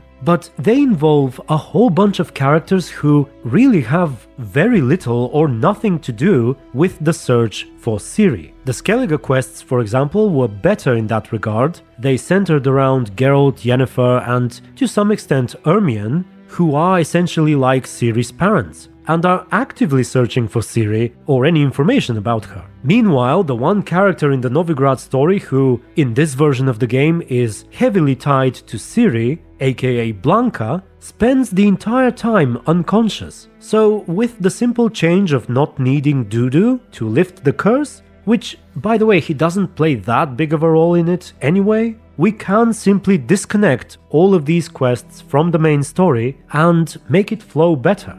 Another small complaint I might add is that the choice between saving Margarita and finding Dijkstra's treasure seems incredibly imbalanced. If we do not save Margarita, we lose half the mages in Novigrad. And if we do not give Dijkstra his treasure, we do not get his help in the Eternal Fire heist, which doesn't seem essential. And while the consequences of each choice do not have to be perfectly balanced, the discrepancy here seems a bit too much. Miss Marigold, we're casting off! Anyway, back to Velen to find the Peller. However, he's been taken by witch hunters. We follow their tracks and we meet Tamara, Graydon, and the Bloody Baron, in addition to the Peller. They argue, well, the Peller doesn't argue, the other three do. Eventually the Baron leaves, all angry, and Graydon allows us to talk to the Peller, but he won't let him go. The old man tells us that he cannot perform Forefather's Eve, not simply because he is held captive, but also because there is the issue of the curse on Fyke Isle, and also the local god of the swamp is displeased, and he has to be pacified with offerings of a special drink, which only the Bloody Baron has. So more gods and drinks, and this, by the way, is the All God. So we go to the Baron's castle to take the drink, and we see him angrily assembling his men to go back into the swamp and take his daughter. We tell him it's a bad idea, but he won't listen. So we grab the drink and we go to the All God's location. However, the voice of the All God complains that there are witch hunters around and they need to be cleared out first. So Geralt has to deal with a couple of groups of witch hunters. The first encounter is casual enough, we can deal with it peacefully or forcefully.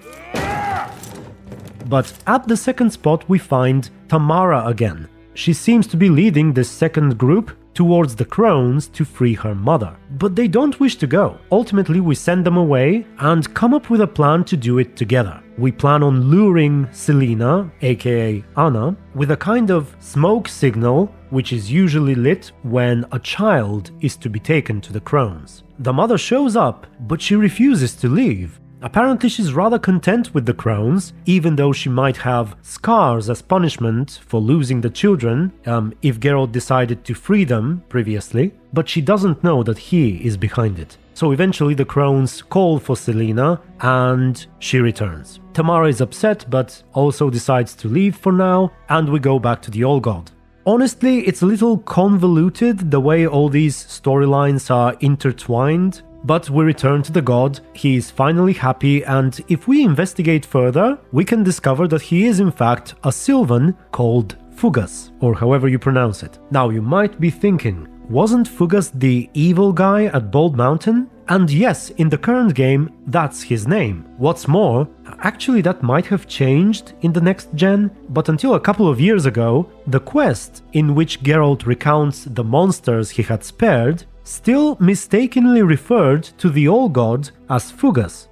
Anyway, we can tell him to be good or kill him, although sparing him will be better. Now, we can go free the Peller from the witch hunters, but Graydon demands a favor first. He needs us to tell him which of the nearby villages is helping the Crones. In the current game it's Down Warren, but back then it was another village called Rudnik, which means a mine in Bulgarian, probably in Polish too. By the way, if we go back to the Old God now, we can learn which village that is, and we can exchange this information for the Pellar's release. If we refuse to help the witch hunters, however, we would have to fight Graydon to the death, in front of Tamara as well.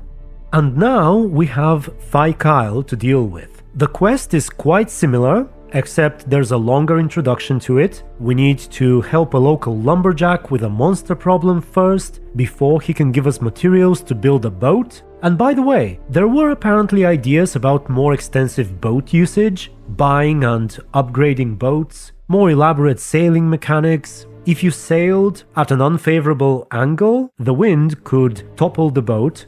Also, if you fell over in a larger pool of water, there was a sort of secondary stamina which might lead to your death if it expires.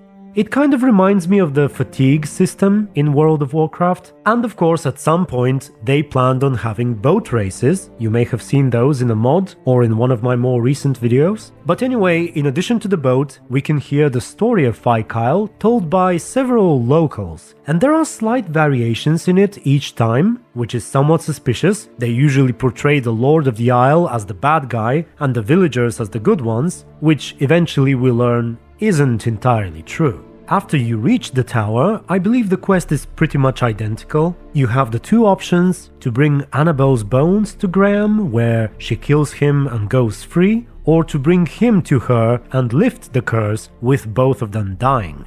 And finally we get to Forefather's Eve. Vesemir is here with Uma and Dudu, as well as Keira Metz. Peasants from all around have gathered, and the Pellar begins the ritual. Multiple ghosts appear, including the ghost of a man named Slavko, who seems to have been a member of a village destroyed by the Wild Hunt, rather similar to Heatherton in the current game, and apparently there's a section where you get to experience the attack through his eyes, seemingly controlling him in a flashback. Unfortunately, we're interrupted by the Baron and his men, who interfere with the ritual. The Baron wants to summon the ghost of the Lord of Fykael and ask him about a treasure. Apparently, after we lifted the curse, he went to the tower looking for it. But the ghost, who does appear, laughs and claims that the treasure was mostly candlesticks and books, and most have been either taken or destroyed. The sergeant, when he hears the taken part, gets angry with the people around, apparently because they must have taken the treasure,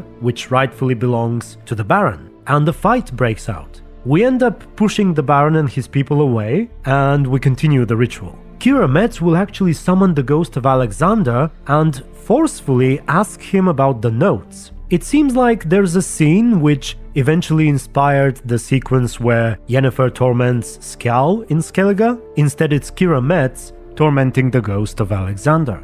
And finally, it's time for Uma. They give Uma some witcher potions, that special mead from Skellige. They throw pieces of his hair into the fire and so on. Dudu does something, and there is nothing at first. But then the soul within Uma is revealed, and it turns out to be the handsome Avallac'h. He sees himself in a cave with Uma. He tries to get out, but he can't. Then Uma tries to help him, but he refuses Uma's help.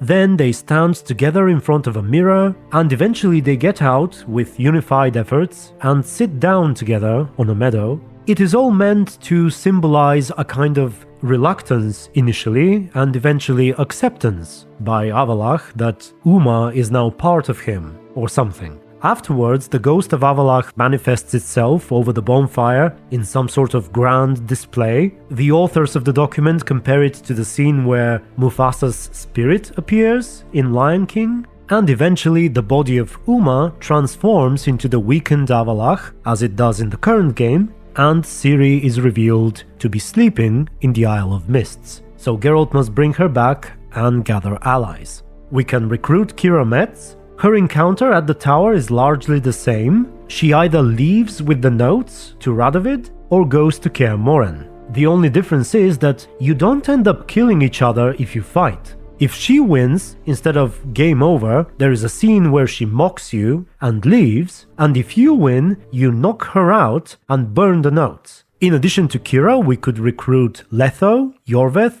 Roche, Hjalmar, Triss, and Ermion. Ves was not part of the game at that point, and now that I mentioned Letho, let's take a moment and talk about the side quest where you encounter him. It is during the Fall of House Rearden quest once again, but in this initial story, it was the Bloody Baron, not Dolores, who sends you there. He wants to secure it and use it as a hideout should the need arise. So Geralt goes there, but along the way he meets a fierce and well-armed elf. The elf claims he too is a monster hunter like you, and he's hunting a big and mean beast right now. So you carry on, you reach the house, you meet Letho in there, who has placed traps all around. There's a brief reunion with him when suddenly the mercenaries sent by Nilfgaard attack, but once they are dealt with, there's a rumbling, and Letho leads you to another room where you see some sort of massive and horrifying mouth on the floor. I'm not sure how it was supposed to look. I imagine something like a eldritch sarlacc pit. Letho claims the house is really haunted and it needs to be fed from time to time. So he and Geralt throw the bodies, but before long, Letho senses another assassin approaching.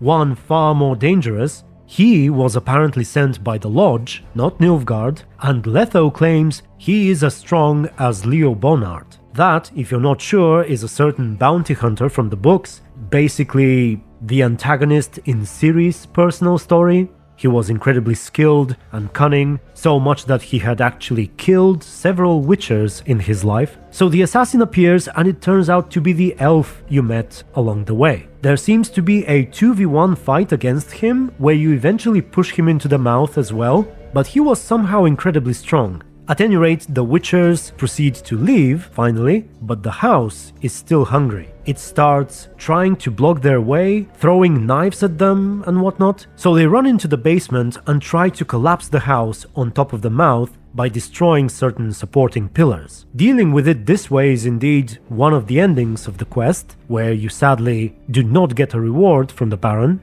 but there is a way to lift the curse too. You can find a brittle wall, and behind it, not one, but two corpses. In the current game, that's where you find the body of Dolores' twin brother, who was killed and walled in by her husband. But initially, the story was rather different. In addition to being twins, Dolores and her brother were lovers, but apparently she also fell in love with the local hunter, and because she wouldn't give him up, her brother killed both the hunter and his own sister and walled them in. It's basically the plot of that movie, what was it called, where Loki is involved with his sister, but falls in love with that other woman, and then the sister wants to kill him and the woman. But it gets worse. Apparently, while Dolores was truly dead, her lover, the hunter, was only unconscious when the brother walled them in. So he woke up on the other side, and as he couldn't get out, he was forced to eat the body of his beloved to stay alive. Geralt believes that this is what brought the curse upon the house, and that if they feed the remains of the two lovers to the giant's mouth, the curse will be lifted. And it does in fact work that way, so you get your reward from the Baron, and that is how you meet Letho. Speaking of the Baron, before we go to the Isle of Mists, we can also witness his ultimate fate. We encounter him once more, terrorizing some villagers for the supposed treasure, along with his sergeant, and it seems like the sergeant is the one who really pushes this narrative. We can intervene in a few different ways. If we have done all the right things previously, we can persuade the Baron that this is wrong. He will confront the sergeant and actually kill him. Alternatively, if we can't persuade the Baron, we can fight and kill him, which leaves the sergeant in charge. However, we could optionally kill the sergeant as well, and we'll have to wait some more before we get back to the Baron's wife and daughter. On to the Isle of Mists now. The encounter with the dwarves was actually a little shorter. They only ask you to deal with the fiend. Thankfully, the sleepy dwarf you escort in the current game was already dead. However, they claim that another man, a Nilfgaardian, came here before you and tried to kiss Ciri while she was asleep, but the dwarves threw him away. This quest was not fully finished, but it turns out that the man was supposed to be none other than Morvran. You know, Ciri's future husband. So we find him somewhere else on the Isle, and he says that he was on his way to Skellige to bring the false Ciri back, but he has also fallen in love with the real Ciri or something, and he claims that his kiss can wake her up. Geralt is rather skeptical, but it seems he ends up letting Morvran kiss her, and she actually wakes up, and then slaps Morvran across the face, and teleports herself and Geralt to Kaer Morhen, leaving the others behind, who probably had a boat anyway. But it seems the initial intent here was to have an even heavier Snow White reference than what we've got currently. And I can't really blame the developers for it. A twist on popular fairy tales is what The Witcher lore is about, at its very roots. However, it may turn out that all my years of joking about Morvran being Ciri's future husband may have not been a joke after all. But it's now time to prepare for the Battle of Kaer Morhen.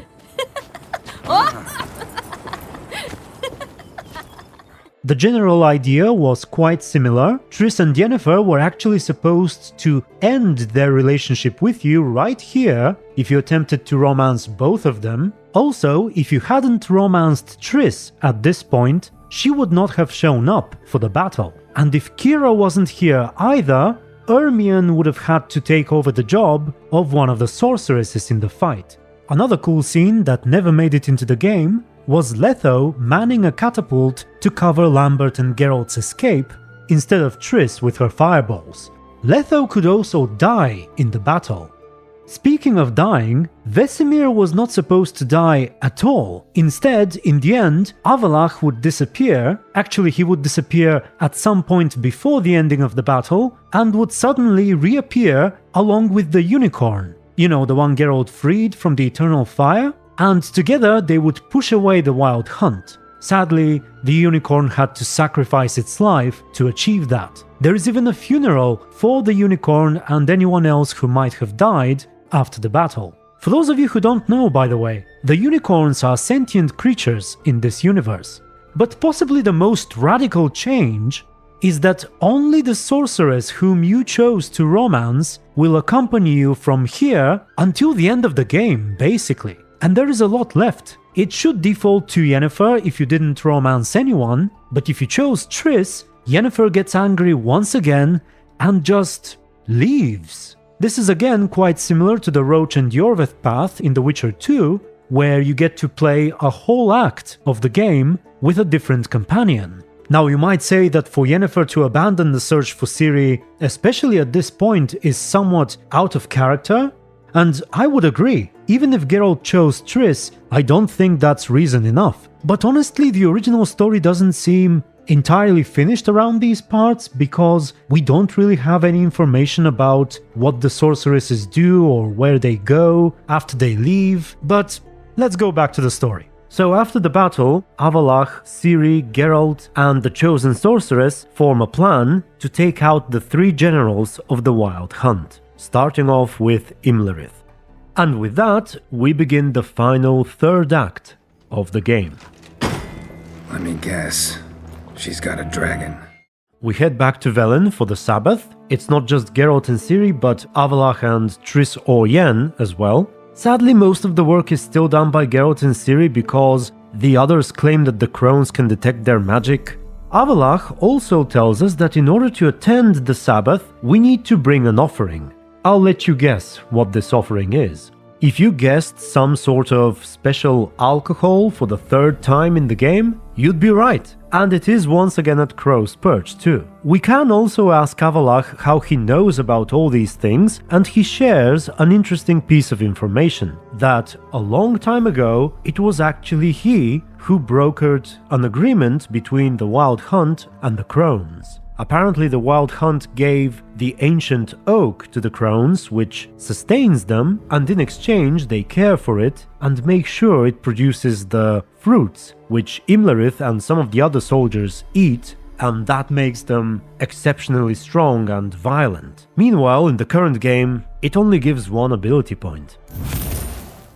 At this moment, we can also witness the fate of the Baron's wife and daughter. which is pretty cool actually, especially the worst scenario, which sadly does not happen in the game now. Apparently, it was meant to take place if Graydon was killed by Geralt. In that case, we could witness Tamara facing her mother, who is now transformed into a monster, begging her to recognize her daughter and so on. The mother, however, doesn't respond and instead kills Tamara, and we're forced to finish her off too.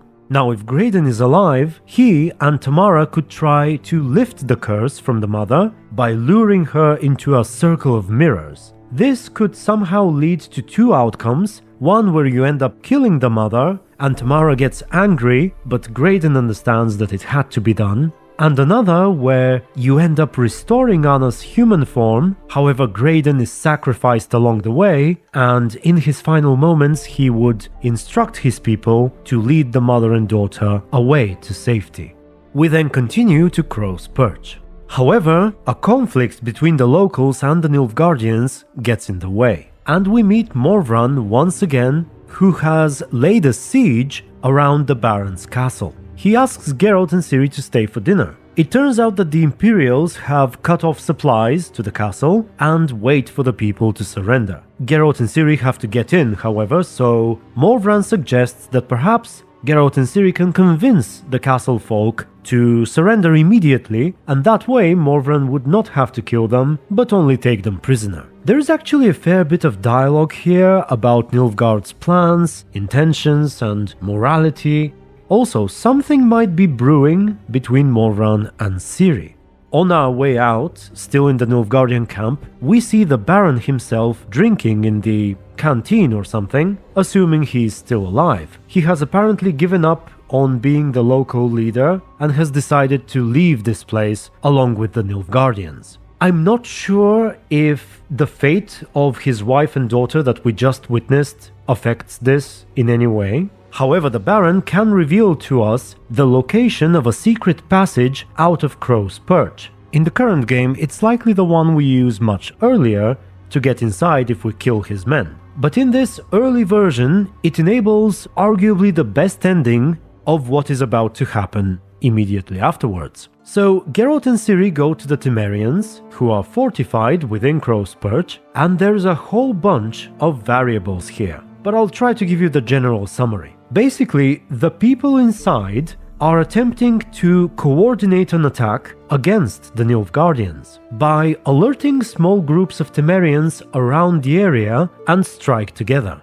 You can do one of several things. You can try to convince them to surrender, to aid them by passing letters to their allies on the outside, or you can foil their plans by reporting them to Morvran. Some of these options can vary as well, based on whether or not the Baron is alive, but perhaps most importantly, one of the choices here helps determine the ending of the game. It likely inspired the choice that we have now, where you can either let Ciri talk to the Lodge alone or join her. Similarly here, at the point where you try to convince the Temerians to surrender, Ciri will try to jump in and sort of take over the negotiations. You can brush her aside and continue doing it yourself, however you will fail, and this will upset Ciri quite a bit. She will show it later when you report to Morvran as well, but if you allow her to speak freely, she will manage to convince them, and that will contribute towards a good ending eventually. Also, if the Baron survived, we would know about the secret passage and we can allow the Temerians to escape Nilfgaardian custody. Once we're done here, we head back to Avallac'h and Triss or Yennefer. He, however, needs help in brewing the thing, and we can get it from a local brewmaster or from the Old God himself if he's alive. Then, Ciri suggests we play Truth or Dare. Triss and Yen have different reactions, by the way, to both the brewing and the game, and it would have been another great reason to experience both paths. Yennefer, for example, claims that she prefers Truth or Dare over the spinning bottle game. Here's how Avallac'h can respond to a few questions. It seems he doesn't have a dare, only truths. To what is the stupidest thing you've ever done, he can say that he once accidentally teleported into the tub of Brewer Hug, who is essentially the king of the dwarves. He was of course naked, and we don't know what happened afterwards. You can also ask about his first love. He says it was before he even turned 100 years old, and he fell in love with his music teacher. He wrote a terrible sonnet for her, and he quotes, "Your ruby lips, your almond eyes," and so on. It's not that terrible, I guess, especially compared to some modern-day lyrics. Next up, we can ask Triss or Yennefer. The first question is, how old are you actually? Yennefer refuses to answer. She says she wants a dare instead. Surprisingly enough, Triss claims to be 109 years old.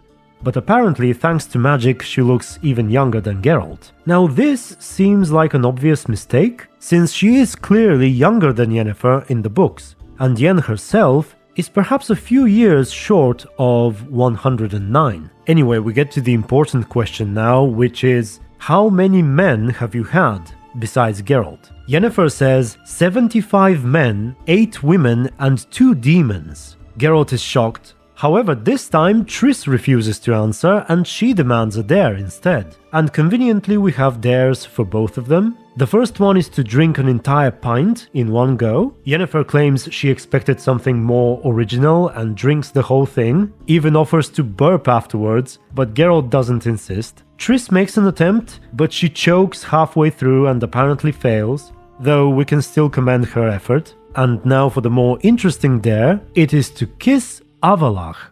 Yennefer seems quite excited and teases Geralt that it's about time someone showed him how it's done. She then proceeds to kiss Avallac'h on the lips rather passionately and even says that perhaps they should have played the spinning bottle after all. Geralt is rather annoyed and Avallac'h says he needs another drink. Triss also agrees to do it, but she goes for Avallac'h's cheek. However, at the last moment, he playfully turns around and she plants it on his lips. She accuses him of cheating. And finally, it's Geralt's turn. For truth, his romance asks whether he could settle down someday and abandon being a witcher. This is somewhat reminiscent of the Triss Romance scene we have today. His responses are basically yes, no, and maybe. And the dare for Geralt is to pretend to be in love with Dandelion. He says he's a weak actor, but he'll try. And so he imagines Dandelion being in love with a woman who looks like Geralt. And he tries to imitate the bard as he woos that woman. Ciri laughs and says that Dandelion should have been here to hear it.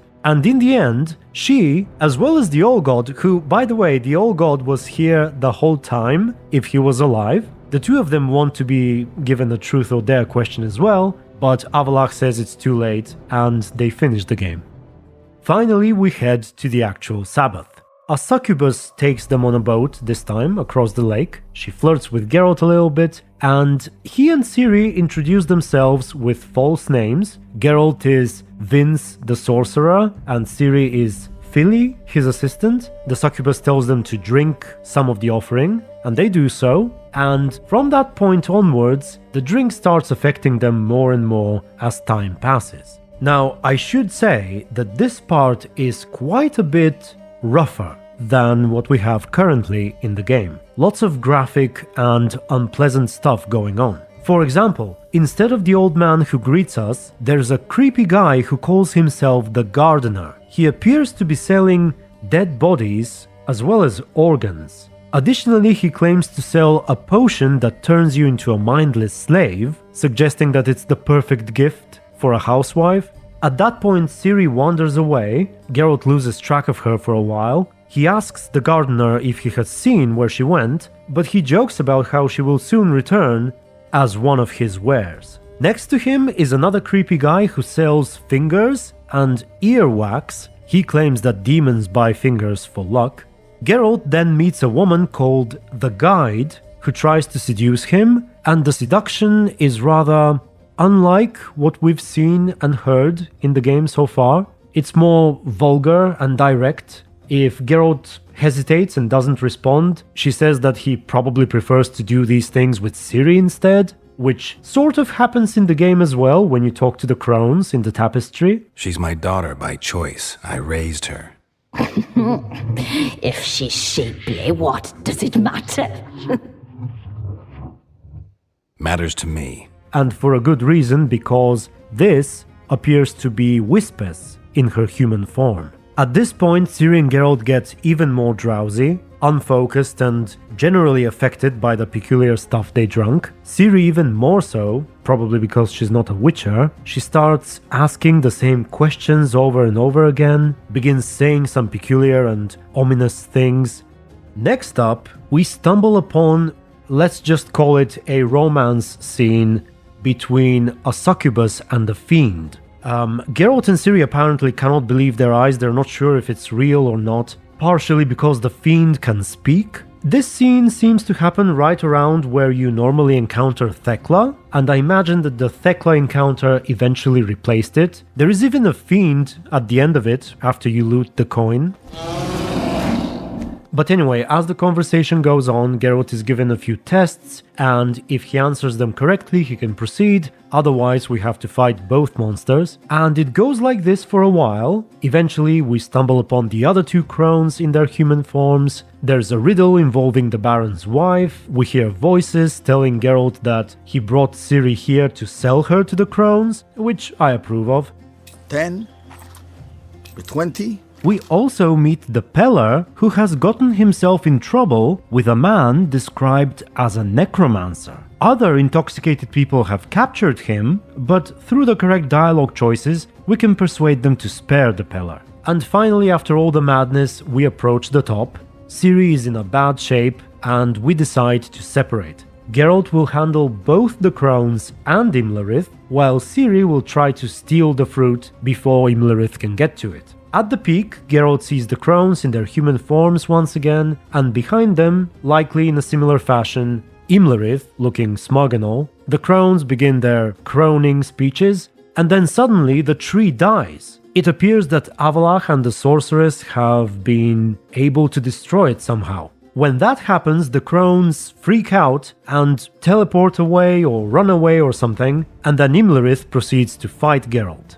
I don't know many details about the fight, however it seems like Geralt was no match for Imlerith, and you could only defeat him by eating the magical fruit, which Ciri apparently brings at some point, or there was an alternative where Ciri would eat it and save Geralt. And I think I like this version of the Imlerith fight better. I like the idea that Geralt cannot simply take on everyone one-on-one, especially if he's been, genetically and potentially chemically enhanced. Of course, the gameplay section has to be crafted in a way to relate that notion too, but generally, I don't mind the fact that we needed extra help to defeat him. And as for the rest of the Sabbath, with its more gruesome and graphic elements, it's hard for me to judge simply by reading it, without knowing how it would have all looked and sounded. It definitely seems a little excessive, but even stuff like that can be done tastefully, let's say. So I would be willing to give the original version of the Sabbath a try, at least, before condemning it. Alright, with that said, we carry on. However, there is a problem. When we reunite again, Avallac'h says that the essence of the evil fruit is now within Geralt, or Ciri, whoever ate it, and it needs to be removed before they face the hunt again. And apparently the Crones alone are capable of doing it, so we have to find them. It seems Avallac'h can trace their signature or something to Novigrad, and so we go there once again and move back into the new hideout which we found during the escape of the mages. Then we discuss how to deal with Gales.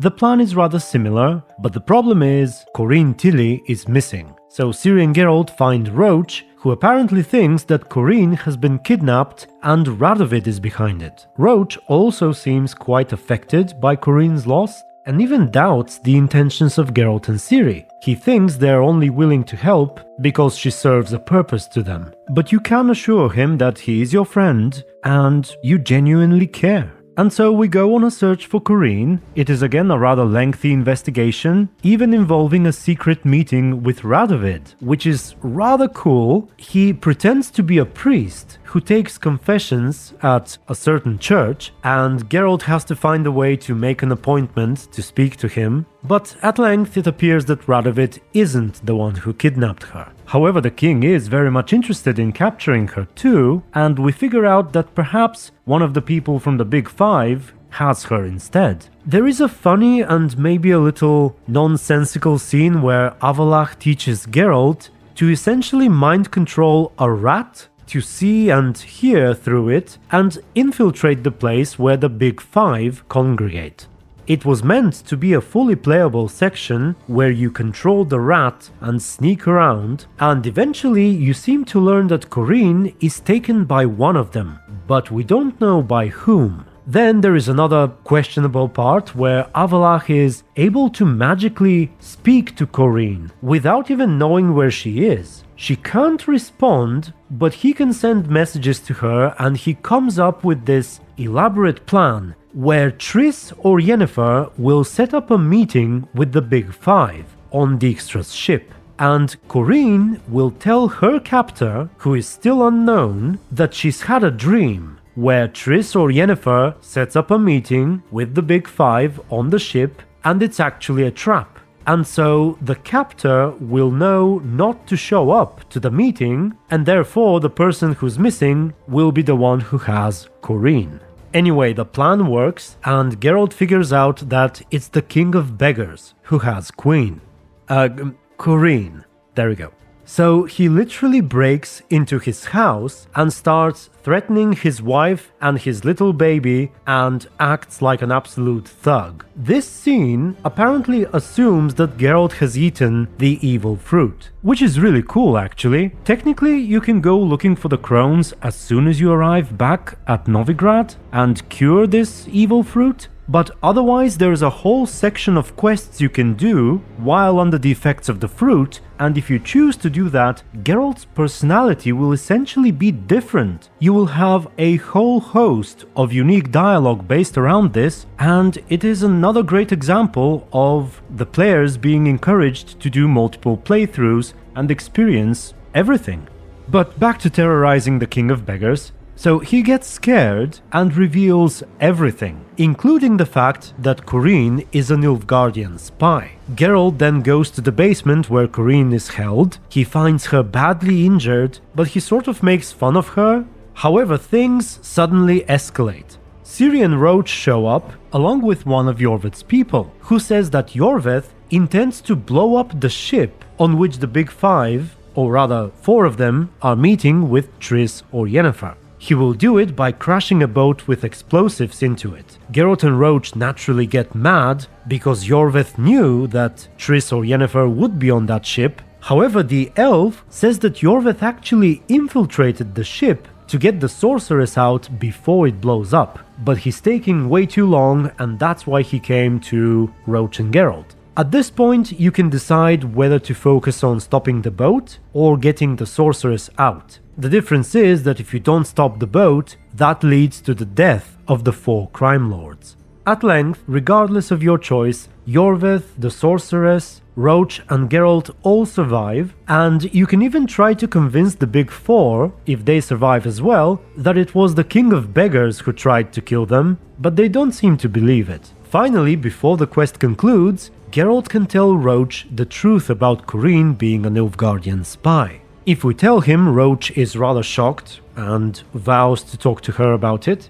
In the meantime, Iorveth has information about the Crones. Some of his fellow elves who live all around Novigrad have found a stray child with a missing ear. It won't say anything except a creepy rhyme involving 7 kittens. Iorveth has also brought Marabella, the one who runs the school, and she says that some of her children have also gone missing. Geralt figures out he should investigate the 7 Cats Inn, based on the rhyme, and it turns out that the innkeeper there and a few of his friends have made a deal with the Crones, who now dwell somewhere near Novigrad. Apparently the ladies provide the inn with ingredients to enhance the food and drink, which in turn brings a lot more customers. But in exchange, the people who run the inn sedate children and take them to a cave in the woods. If Geralt has eaten the fruit, he's absolutely furious with the innkeep, threatening to tear his guts out and whatnot.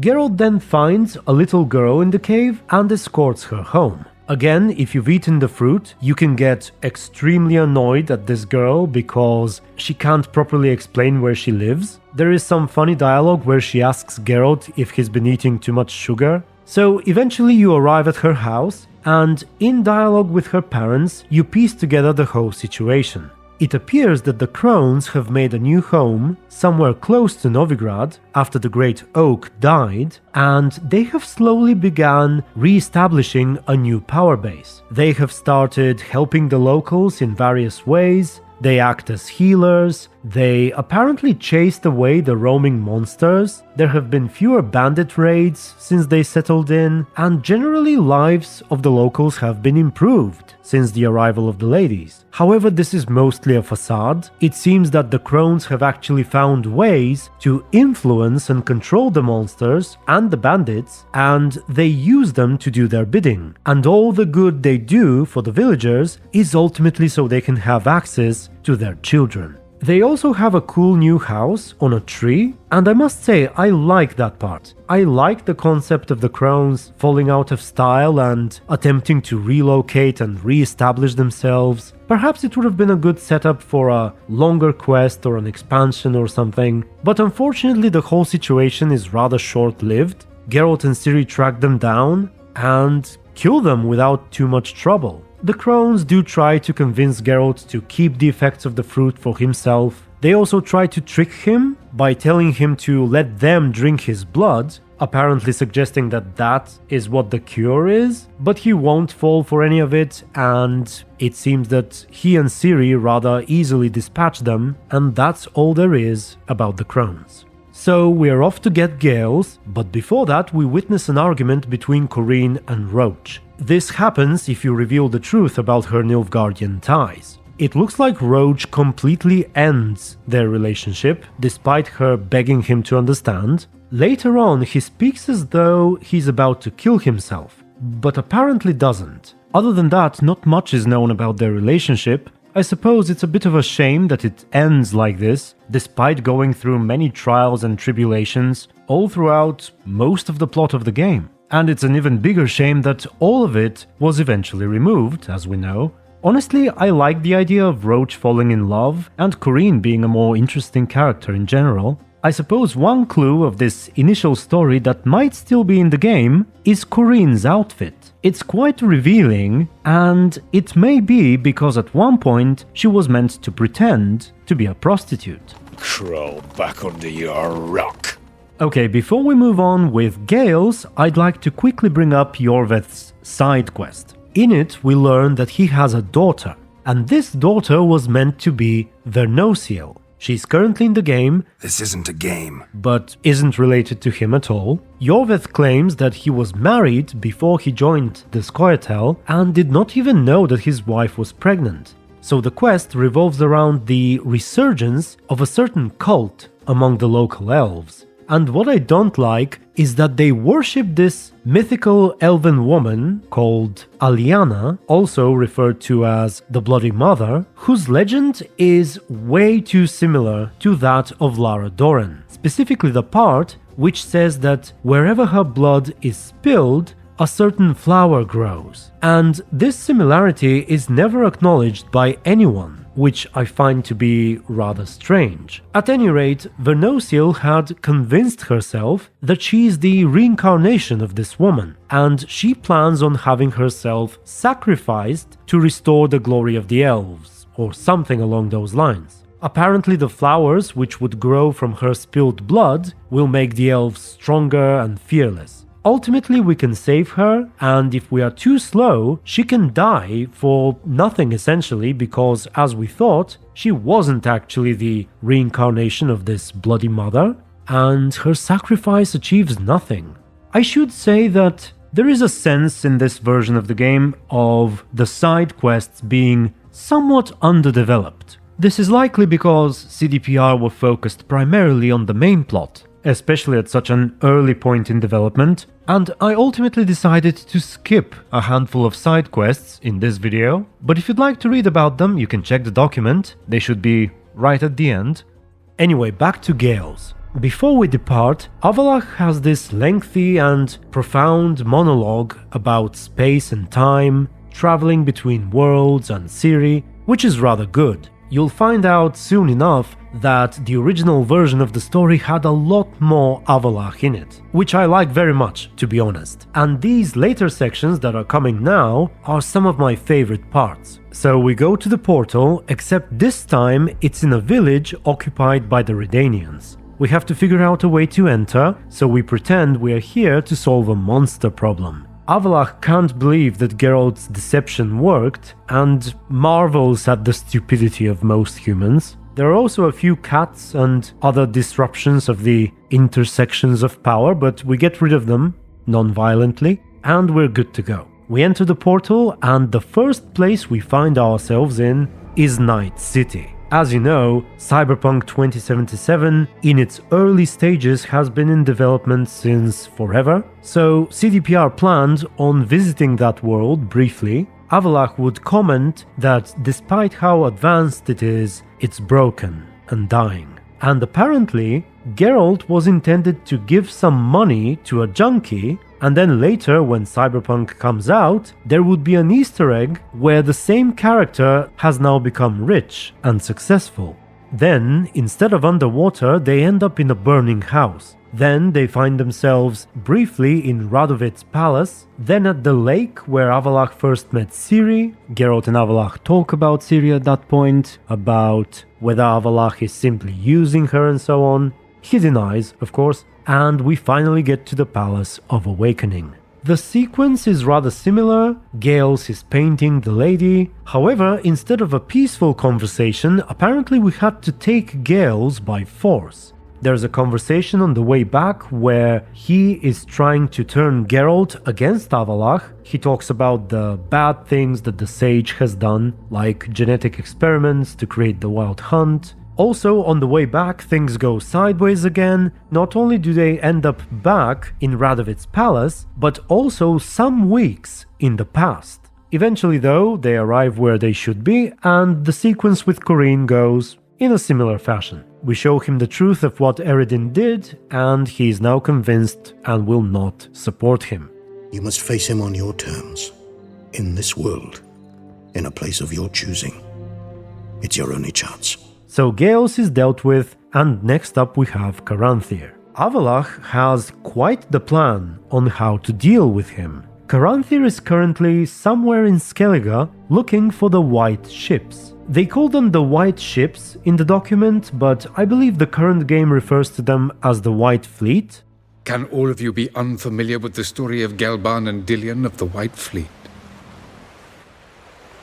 So, according to legend, the ancient NL used these white ships to travel between worlds. Now, it seems like they are not literal ships, but rather a metaphor for a device or a spell or something that enhances the ability to travel between worlds. Eredin needs that and Ciri's blood to finally be able to do what he wants. However, if he achieves all this, he will no longer need Caranthir, and in fact, will get rid of him. Avallac'h is sure of that, but he claims that Caranthir doesn't realize it yet, and is basically working towards his own demise. So the plan, which is rather complicated, goes like this. We will find the white ships, or at least learn about their location, before Caranthir. Geralt will then dress up as a Wild Hunt warrior with the help of Avallac'h's magic. They actually plan on using armor from either the fallen warriors at Kaer Morhen, or maybe even from Nithral, who is somewhere in Skellige. And while in disguise, he will bring Avallac'h as a hostage to Caranthir. Then Avallac'h will persuade Caranthir to spare his life, because Avallac'h knows how to find the ships. And along the way to the ships, Avallac'h will have enough time to turn Caranthir against Eredin, which will cause Caranthir to go and fight Eredin, which will result in Eredin killing Caranthir, and that is how they will get rid of Caranthir. Oh, and the disguised Geralt will at some point help Avallac'h escape. Also, Avallac'h knows of another secret member of the Wild Hunt. And here is where I had the most surreal moment while reading this document. Allow me a small segue to tell you a brief story. Few years ago, when I had more free time and less real-life issues, a few members of my Discord and I used to play D&D, and it was usually based in the world of The Witcher. At one point I had to come up with a small campaign to run for the others, and for that campaign I made a new character who ended up being the antagonist of my story. She was an NL woman and a member of the Wild Hunt, specifically a Wild Hunt navigator. She wasn't quite as strong and capable as Caranthir, but she was eager to prove herself and rise in power. And her name was Lyra.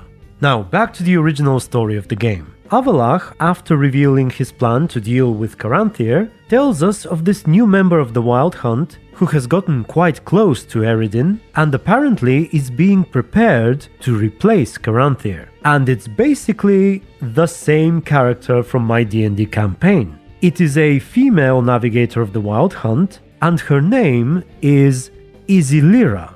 So I was like, is it Lyra? Am I imagining things? But anyway, we arrive at Skellige once again. Geralt and Ciri have to go to the archives at Caer Trolda and look for clues about the White Ships. Now, if Becca is queen, the place will be under siege by Nilfgaardian ships. Ciri will be upset and she'll want to help, but Avallac'h will urge her to focus on the main quest, so to speak. Alternatively, if Hjalmar is king, we arrive to witness only the remains of the Nilfgaardian attack. Under Hjalmar's rule, the Skelligers have crushed the Nilfgaardians. If Yennefer is here, she implies that Crach is likely a large part of the reason why the locals succeeded. So either way, Geralt and Ciri go to the castle, while Avallac'h and Triss or Yennefer look for Caranthir. Entering the castle is rather easy if Hjalmar is king, but if Becca is queen, we meet Morvran once again, leading yet another siege. Ciri actually tries to disguise herself, but he recognizes her immediately, yet does not reveal her identity. There is a bit of back and forth with him. He doesn't initially want to let us in. There is yet again the notion that something might be going on between him and Ciri, especially on his part. We can appeal to him in several ways, even threaten him with violence, but eventually, for Ciri's sake, he lets us in. Crach and Ciri have a rather heartfelt reunion. Now, if Becca is queen, it's not quite so, because the castle is under siege. In that case, Crach explains that there has been a division between the clans because of the deals that Becca had apparently struck with Nilfgaard, but either way we proceed to the library. In there we find some information about the White Ships, but it is in song form, and it is written in a form of Elder Speech that's hard to understand. So we resolve to look for Eyvind, a bard who sings in Elven and is interested in their lore. He is also in the current game, the old man who's looking for the Great Whale. Before we leave, there's an encounter between Ciri and the false Ciri, aka Becca. Geralt teases Ciri by calling Becca her stepmother, and then the two exchange some dialogue about Emhyr, about how Becca had to live up to the image of Ciri, how the Emperor is both a difficult father and a difficult husband, and so on. But while Ciri and false Ciri continue lollygagging, Avallac'h and Geralt go to meet Eyvind. He's rather reluctant to share his secrets at first, but we can convince him and he agrees to sing the song. Avallac'h is rather disturbed by a certain passage. We don't know what it is, but we can have a good guess towards the end of the game. The follow-up is quite similar to the Sunstone quest, where Geralt and Avallac'h, instead of Philippa, go to the cave with the elven ruins, not far from here. Again, the door is locked with magic, which would apparently involve Geralt solving some sort of a musical puzzle. Eventually they find the White Ships inside, which are paintings on the walls, apparently showing the first landing of the NL on this world.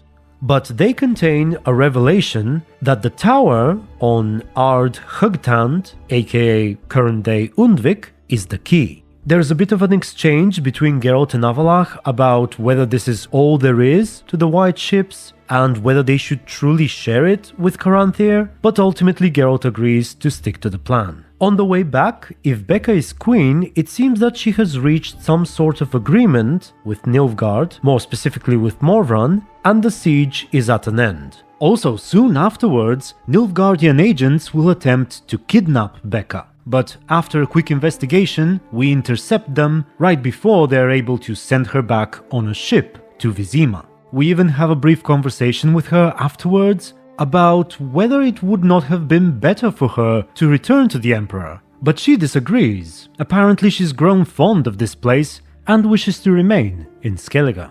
Next up, Geralt and Avallac'h go to Ermien's place to get Nithral's armor. They joke around how Geralt is too small for it. By the way, Geralt and Avallac'h seem to be growing closer at this point, becoming better friends than they ever do in the current game, and eventually Avallac'h casts a spell on Geralt, which I'm not sure how, but it apparently transforms him into an NL, and it even shows him some flashbacks of Nithral's past. So Geralt, now in the form of Nithral, goes to Caranthir.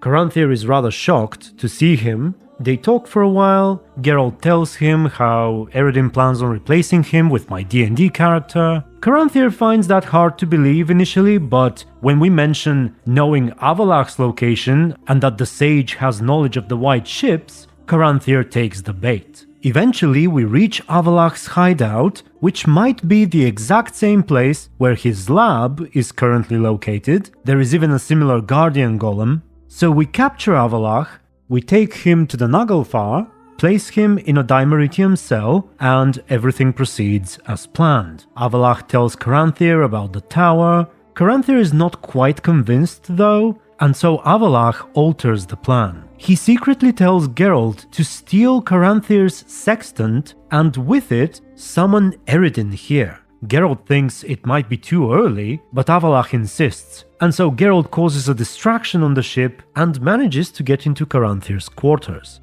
At length, he summons Eredin, and it seems that Avallac'h was right to suggest it, because Eredin gets more and more displeased with Caranthir by the minute. He arrives and asks why he was summoned. Caranthir says, "It wasn't me who summoned you." And Eredin says, "So you've been here all this time and you haven't found anything?" Then Caranthir says, "Well, no, I actually found Avallac'h." And Eredin's like, "Wait, you found Avallac'h and you didn't think to summon me?" And Caranthir says, "Well, I wanted to see if his theory of the white ships is true first." And Eredin says, "Wait, you found information about the freaking white ships and you didn't think to summon me?" This isn't the actual dialogue, by the way, but it's the general idea. Eredin also brought Isilira with him. Together they head down towards Avallac'h to interrogate him, and they tell Caranthir to go away. Eventually Eredin interrogates Avallac'h, he mocks him, asks him where Ciri is. Avallac'h doesn't reveal much, but Eredin suspects that she is nearby. As my daughter is shouting, I'm not sure if you can hear it. At length, Eredin decides to visit the tower with the portal first, leaving Geralt to oversee Avallac'h in the dungeon. However, suddenly things go wrong. The ship stops, Geralt goes out on deck and finds himself in front of Caer Trolda. Instead of the tower, Eredin has changed his mind and decided to go after Ciri first. He believes that capturing or killing Crach will bring Ciri out of hiding. And later on we find out that Eredin actually began to suspect that something is off with Nithral. At that point you can try to convince him not to attack, but it won't work. In fact, Eredin decides that Geralt, aka Nithral, will lead the assault against Caer Trolda. And so you get teleported into the castle along with a few other Wild Hunt warriors. It's not exactly clear how this was supposed to go. Apparently you could kill Skelligers, or you could turn on your own men and start attacking them. Eventually, Geralt finds Crach, who initially tries to fight you, but you can convince him that you're not actually Nithral. However, as soon as that happens, Eredin shows up and knocks you out. He is about to kill you when Crach jumps in to stop Eredin. Unfortunately, you know how that fight ends. Few moments later, Crach dies. Geralt then wakes up alive and back in his own body somewhere in the village of Caertrolda. Ciri and Triss or Yennefer are with him. Apparently they've been hiding somewhere. I'm not sure how they got to him, but they tell him what happened and immediately he jumps up to go back to the ship and save Avallac'h. Of course, he refuses to take Ciri with him. However, the Wild Hunt have gone to the tower now. And on his way there, Geralt passes by the cave where he found Fallen during the search for Hjalmar. And I'm not sure how, but if he spared the trolls, they will assist him somehow. Eventually, Geralt stumbles upon Caranthir, Eredin, and Lyra by the tower, arguing. And it's mostly Caranthir who argues with Eredin. Caranthir says that they should wait. They don't have Ciri yet and it might be too dangerous to open the portal. But Eredin refuses to listen. He says Caranthir is a fool and urges Lyra to open the portal. She apparently does so. Geralt is quite impressed actually, but it doesn't all go as planned, because the White Frost enters the world and a massive blizzard envelops the area. There is a gameplay section here that perhaps later inspired the part where Geralt gets stranded in the freezing world, where he has to look for shelter and keep moving, but eventually Geralt finds Avallac'h and the two then speculate that Eredin must have seen through Geralt's deception. Geralt generally blames himself for Krach's death and for not doing a good enough job, but Avallac'h tells him not to despair. In fact, Avallac'h's reactions can vary based on what choices you picked while playing as Nithral, but it seems that ultimately you could never fully deceive Eredin. So Avallac'h, Geralt, Triss, and Ciri reunite. The blizzard is still raging, but Avallac'h says there's no way for Lyra to keep the portal open for much longer, so it will eventually subside. They talk about the White Frost for a bit. Avallac'h has a nice speech of how he remembers a time when it had never snowed in Temeria, but it gradually got colder and colder, and eventually they decide it's time to face Eredin once and for all. But they will probably need more allies, and Avallac'h suggests seeking help from the Lodge, which happens much later than it does in the current game. Also, it's not entirely clear, but Caranthir is dead. He was killed by Eredin or by Lyra when she opened the portal. At any rate, he is gone. So we return to Novigrad to look for more sorceresses and to prepare for the original ending of the game. Some of you may have heard rumors of that ending, I certainly have, where the Wild Hunt was supposed to invade Novigrad for the final battle. Sadly, there is very little data for it. It was in a massively unfinished state, but let's see what we got. Inside Dandelion's brothel, there is a scene that is somewhat reminiscent of the tent before the ending, where we discuss what to do. Apparently we act as though Ciri is not there, and she gets upset again. It seems that Geralt and Triss or Yennefer go in search for Philippa, while Avallac'h stays behind with Ciri, erecting some sort of magical barrier around the brothel. Zoltan's owl will show up, and she really is Philippa Eilhart. After some investigation, Geralt and the sorceress figure this out. They are a little angry that she was under their noses, and Philippa is even angrier when she turns human again. Initially refuses to help us unless we promise to help restoring her eyesight and get revenge over Radovid.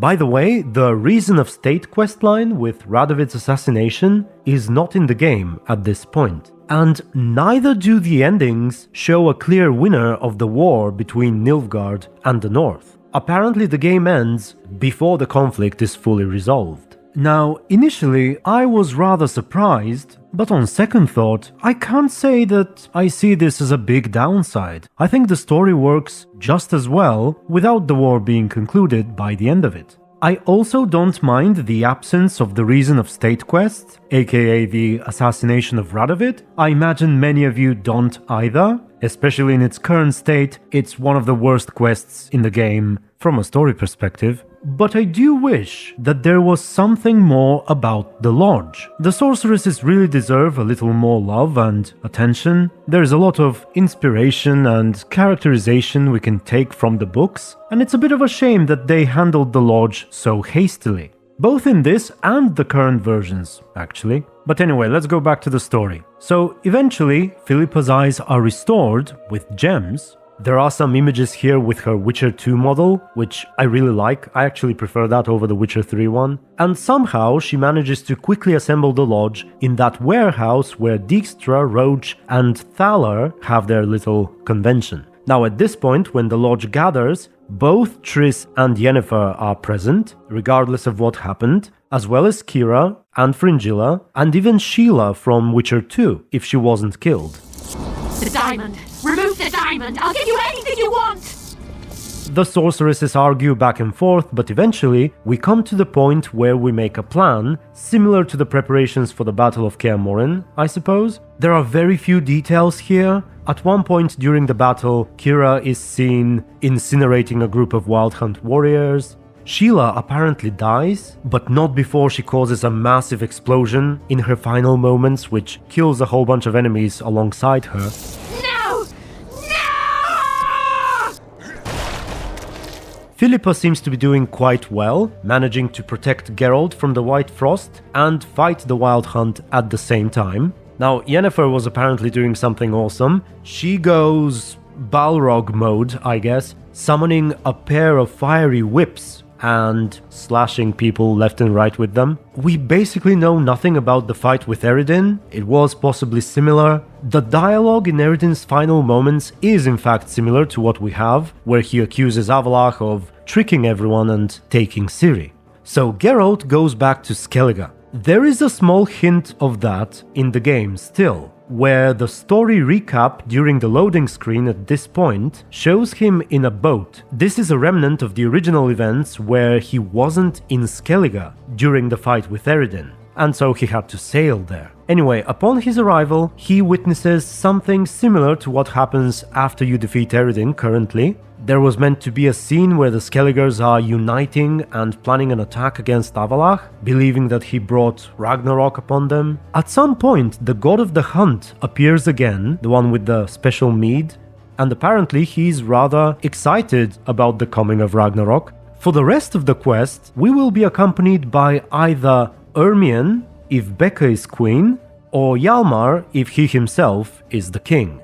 Eventually though, the companion gets injured and has to stay behind, somewhat similar to how Yennefer is left behind. By the way, I'm sure you've noticed by now just how extensive Ermion's involvement was in the initial game, compared to the current one. So Geralt finally reaches the tower and witnesses something rather similar. Avallac'h is there, Geralt is angry and tells him to release Ciri, but she shows up and reveals that she is there willingly. They explain to Geralt that they were never after anything else other than stopping the White Frost. However, it requires the ultimate sacrifice, which they knew Geralt would not agree to. It seems that in order to complete the ritual, both Avallac'h and Ciri have to die.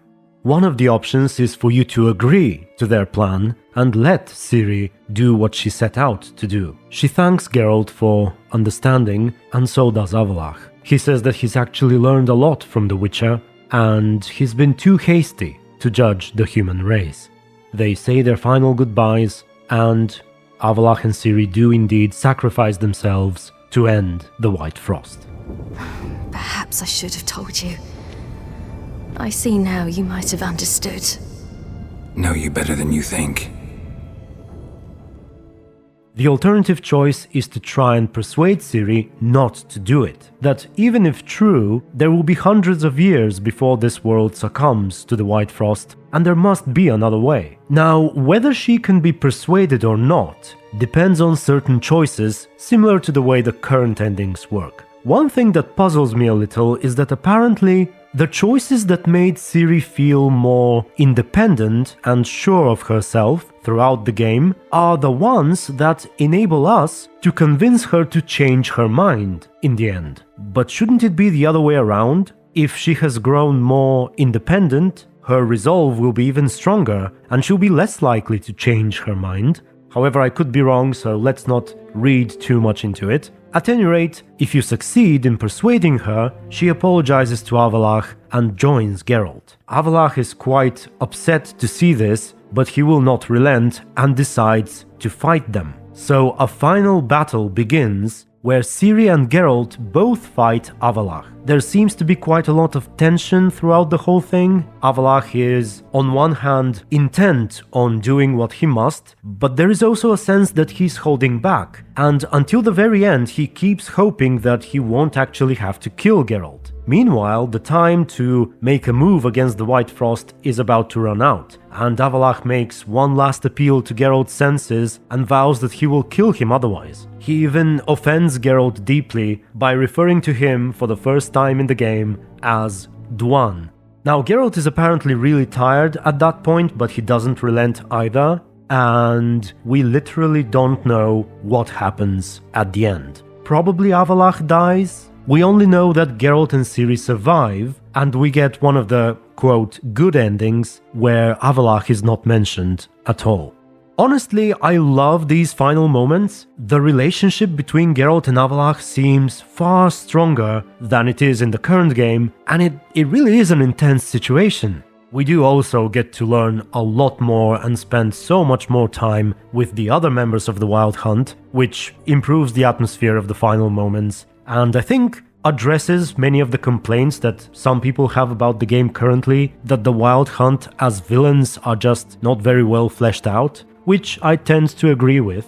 Basically, if you cannot tell, I do love Act 3. I think much of it should have been part of the game. But anyway, now for what happens afterwards. We get one of 3 endings, very reminiscent actually of the current game, but with some major differences. We have one where Ciri is dead, one where she becomes Empress, and one where she becomes a Witcher. And I think I do like the original endings better, but let's go over them first, starting with the worst one. If Ciri died, Geralt finds himself alone at Kaer Morhen during winter. He is restless, unable to sleep, unable to focus. He begins seeing and hearing things, and it's all related to the times when Ciri came to Kaer Morhen as a child. Lots of references to the Blood of Elves book, which Netflix butchered. Geralt goes out and trains on the contraptions that Ciri used. He sees flashbacks of their time there. He goes back inside looking for a drink. There are more flashbacks. He goes out of his way to prepare something incredibly strong to dull the pain, and sometime afterwards, Vesemir arrives and little Ciri is with him. Or so Geralt thinks. It's actually a little boy instead. Apparently a child which Vesemir had taken from that peasant they saved in the beginning of the game in White Orchard. If you recall, he invoked the Law of Surprise. Geralt is dead drunk at this point, and he keeps seeing Ciri. Vesemir tells the boy to go, and he has a brief dialogue with Geralt, ultimately convincing him to start teaching the new child instead of drowning in his sorrow. There is also an implication that Geralt was about to hang himself if Vesemir hadn't arrived in time. So Geralt meets the boy again, they start talking about all kinds of Witcher-related things. At one point, a letter arrives from Triss or Yennefer, depending on your romance, or from Dandelion if you ended up alone. All 3 letters are pretty good. Apparently, like it is in Blood and Wine, they are read in the voice of whoever sent them, and the game ends with Geralt leaving on his way to meet one of the 3 people, saying his farewell to the boy, and looking back one last time, he sees Ciri's ghost again, saying that she's scared. His final words to her are that there's nothing to be afraid of anymore. And the game ends. Alternatively, if Ciri survived, we get one of 2 other endings. Let's start with the Empress one first. For it to take place, we have to seemingly make the kind of choices that favor Nilfgaard, and more specifically Morvran. It's possible that Becca has to be queen as well, since that results in more interactions with him, although it kind of goes against what Yennefer was thinking, so I'm not sure. At any rate, we find ourselves with Ciri in a tavern, working on a contract. Apparently the innkeep's wife tells us that her husband sleepwalks at night and doesn't remember anything come morning. Geralt and Ciri set out to investigate, and as they follow his tracks, they stumble upon a dreadful sight. A whole group of elven civilians have been hanged. Ciri is quite upset at this. She wonders what they can do about it. Geralt can respond in several different ways, but generally there's not much to be done. Ciri seems frustrated and angry and at least asks Geralt to help bury them. Eventually we move on with the contract, but the tracks seem to disappear at a nearby stream. Geralt thinks it's rather suspicious and even suggests that the innkeep might have been hiding his tracks. So they decide to return and wait until he starts sleepwalking again. So we go back and there is a letter for Ciri. She prefers to read it alone, and while waiting for night to come, you can talk to Zoltan, Dandelion and Triss Romance, kind of similar to the current Empress ending, I suppose. And in fact, if you stay and talk to the guys way too long, you might find that your romance had fallen asleep and be unable to talk to her. You will also realize that Ciri is suddenly gone, and assume that she is trying to track the innkeep alone. So you head back out, you find both of their tracks, you follow them closely, and you stumble upon Ciri, the innkeep, and a Corrid, which is some sort of owl-like, possibly humanoid monster, and the three of them seem to be having fun. Geralt at first wants to fight the monster because it can put spells on people and make them forget, lose their short-term memory or something. But Ciri and the innkeep stop him. Innkeep even claims that he was never sleepwalking or forgetting, he merely came here to have some fun. He also begs us not to tell his wife. So we resolve to leave, but Ciri wants to stay. Apparently she has lost something to the monster over a game of dice, and she wants to win it back. She explains that the letter had come from Morvran, and in it he asked for her hand in marriage, and proposed that they rule together as Emhyr's successors. The Emperor's ring was actually enclosed as proof inside the letter, so Ciri thought she'd let fate decide the outcome. If she loses the ring, that means she shall not marry, and if she wins, she will say yes. So she did end up losing it, but now seems to regret it, and we can either fight or play the Corrid for it. Eventually we head back, having a conversation with Ciri about what it would mean to be Empress. They talk about the pros and the cons. On one hand, there is the notion that such a position of power will finally allow Ciri to do some genuine good, in contrast to how helpless she was earlier at the sight of the hanged elves. On the other hand, there are worries that Ciri is simply not cut out for ruling over empires. Eventually we return, and as we report to the innkeep's wife, a messenger arrives. He enters the inn and publicly asks Ciri to accept Morvran's proposal. What's even more surprising is that she says yes, but also asks Geralt to accompany her to Vizima, because she gets quite nervous about it, despite her hasty response. So Geralt and Ciri head out together, side by side, and the game ends. Finally, we have the Witcher ending. This one happens if Ciri changed her mind in the end, but did not grow too close to Nilfgaard and Morvran. We find ourselves with Ciri near an old mill. There's a beautiful sunset and Ciri pulls out a letter. She starts reading it in a rather bored and sarcastic tone. It's from Emhyr. Occasionally when there is something long, like Emhyr's name or Ciri's titles, she would go blah blah blah, clearly not interested. Then Geralt takes it from her. A moment later he says that he's done many things in his life, but never hunted monsters with an empress. He then gives back the letter and she proceeds to tear it apart and throw it away, saying that she hates politics. It's clear that Emhyr is asking her to take the throne, but she doesn't like the idea. Meanwhile, Geralt notices a corpse downstream and urges Ciri to go back to the inn, because the Bruxa might be too much for Ciri to handle. She refuses to go, however, and demonstrates impeccable knowledge about Bruxae, what they are, what they do, how to fight them, and so on. Many of these are references to Geralt's fight with Verena in The Last Wish, which is likely my favorite story from the Witcher books. Netflix messed it up. But anyway, Geralt relents and allows Ciri to join him, as she promises to be careful and stay back. At any rate, she seems really excited. They figure out that the Bruxa is not home yet, and she will return at sunrise.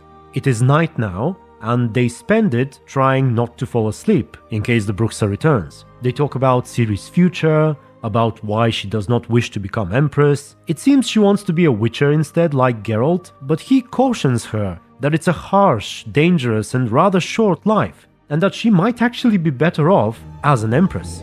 Suddenly the Bruxa shows up, they fight and defeat her together, and Ciri is again incredibly excited, but Geralt isn't exactly in the same mood. He says it went well, but mentions how Ciri was unable to recognize and exploit the Bruxa's weak spots, again referring to that gameplay system which was removed. He brings up the fact that Ciri doesn't have Witcher senses, which she says she can learn in time, and that the two of them make a great team, and then she heads back to the inn. Geralt, however, reminds her that she hasn't taken the trophy, and that otherwise the contract giver might accuse them of lying. Ciri then asks why Witchers are so distrusted, and they have a conversation on their way back about the way people treat Witchers, how they fear them because they're different, and so on. Eventually they arrive, the contract giver is a shepherd, and he's at home with his child. When the kid sees Geralt and Ciri, it asks who these freaks are, then the father tells the kid to go away and asks for proof of the completed task. They show the Bruxa's head, and he pays, but Ciri complains that it's barely half of what they agreed upon. An argument begins where the shepherd is being a dick and you can fistfight him, after which he does end up paying the full amount, but still rather hatefully shoos them away from his property. On their way back, Geralt and Ciri talk some more about how people treat Witchers. Then we encounter Triss or Yennefer with Zoltan and Dandelion, in a similar fashion to the Empress ending, I suppose. Except your love interest is upset and does not approve of the fact that you took Ciri to fight the Bruxa, because she's not really a Witcher and so on. Geralt defends himself, but it's clear that he shares these opinions to some extent. Soon afterwards, Geralt is approached by another shepherd who has apparently heard of the Bruxa contract and now complains that a huge creature has been attacking and eating his sheep. The reward he offers is quite small, but Geralt agrees. Zoltan and Ciri wonder why he agreed to such a small sum, and Geralt says that it's rare for contracts to come looking for him, so in such cases he takes what he can. Come morning, there's another conversation with your love interest. They offer some help with the Manticore in the form of a potion, and ask Geralt not to take Ciri with him. Regardless of your response, however, it seems that, like in the Empress ending, Ciri has already left to pursue the contract on her own. Geralt quickly goes after her, eventually finding Ciri by the creature's lair. Luckily the monster isn't there. Geralt asks Ciri to go back, but she won't listen, so he agrees to do this together. He goes on to lure the monster with pheromones and prepares some potions. Ciri feels a little awkward because she can't do any of these things, she can't even use potions, but she says she'll be fine either way. Then they wait, Geralt meditates and Ciri sort of tries to imitate him. Eventually the monster shows up, they approach it from both sides, surrounding it, but it quickly knocks Ciri away with its tail. She manages to dodge the spiky end, but still gets hit. Geralt then draws its attention and begins fighting it. Ciri gets back up and joins in. The monster is distracted for a bit, Geralt injures it, and then suddenly something peculiar happens. It gets cold. Snow begins to fall. The monster doesn't seem to be too bothered by it. In fact, it uses this moment to attack Ciri again, who is still not in top shape after being hit before, and Geralt has to save her once more. He even pushes her away and tells her to stay away until he finishes the fight. Eventually the cold subsides, and Geralt wins. He goes back to Ciri, who is still catching her breath and is quite distressed. Within less than a day of being a Witcher, she was mistreated, called a freak, paid poorly, and came inches away from death. What's more, we learn the truth of what happened during the fight. Apparently, Ciri attempted to cast a spell on the monster, which in turn caused the White Frost to creep back into our world briefly. She realizes that this is the result of her changing her mind at the tower with Avallac'h. And suddenly she feels remorse. She decides she will not be a Witcher anymore, and instead will travel between worlds until she finds a way to stop the White Frost. In the final scene, Ciri says her goodbyes to Geralt and Triss or Yennefer in a rather emotional scene, perhaps reminiscent of what we have in the Empress ending today. She then leaves on horseback, alone, and the game ends. And I must say that I love these endings. In fact, better than the official ones. Now, the worst one in the current game is great, but it's really good here as well. Now, as for the Empress ending, I know many people love the current one. In my opinion, it tries a little too hard to be emotional. The old one we see in this document was a bit less dramatic, but it felt more natural. Geralt and Ciri actually talked about what becoming an empress would mean, how it could be good or bad. We saw a nice contrast between Ciri's helplessness and perhaps her hope that she can finally make a lasting change. Also, they do not act like they will never see each other again, which I like. And finally, the Witcher ending in this original version is awesome. Again, it's more realistic, not overly optimistic as it is in the current game. It makes sense to me that Ciri would struggle a lot, especially at first. It's true that in this initial version, she's not nearly as strong as she becomes in the ending of the current game, but still. I also like the fact that some interaction with Emhyr is shown in the letter, and the possibility of her becoming an empress is at least acknowledged, instead of trying to hide her from Emhyr, which would never work realistically. And of course, my favorite part of it is the White Frost. That moment when it enters the scene and reminds Ciri and the players that we might have made a mistake. And in truth, Ciri has basically achieved nothing of what she set out to do, and perhaps Avallac'h died for nothing too, is an awesome moment. It's a shame that this ending is not in the current game. Though I suppose we cannot just add it to the others. Much of the game has to change in order to accommodate such an ending. So, what do I think about this whole original story? Well, I'm somewhat overwhelmed, and my opinions are somewhat mixed. On one hand, much of the story can use some shortening and simplifying, mostly in the first couple of acts, but some of the stuff in Act 3 is awesome and probably should have been kept. I'm looking forward to hearing what all of you have to say on all of these matters. There are a couple of side quests and a whole bunch of details that I breezed through in my summary, so I highly recommend you check the full document if you have the time. It's a great read for anyone interested in The Witcher, or perhaps modding or quest design. I'd like to apologize if I got anything wrong, but I do hope that overall the video turned out well. And so, to those of you who made it all the way to the end, thank you very much for watching. To the authors of this document, as well as the developers at CDPR, both current and past ones, you've done an amazing job. This whole document has clearly been written with a sense of passion and care for the game, which I can relate to heavily. Finally, I'd like to give my special thanks to Mr. Glassfish specifically for indulging me in answering so many questions and otherwise assisting me with all kinds of information during the creation of this video. I would also like to mention the creators of two wonderful mods which allowed me to record all these funky reenactments you've been watching throughout the video. This is all done in the current version of the game with the help of the multi-companion mod and the custom player characters mod. Shout out to the people who made them. There will be links to both mods in the description.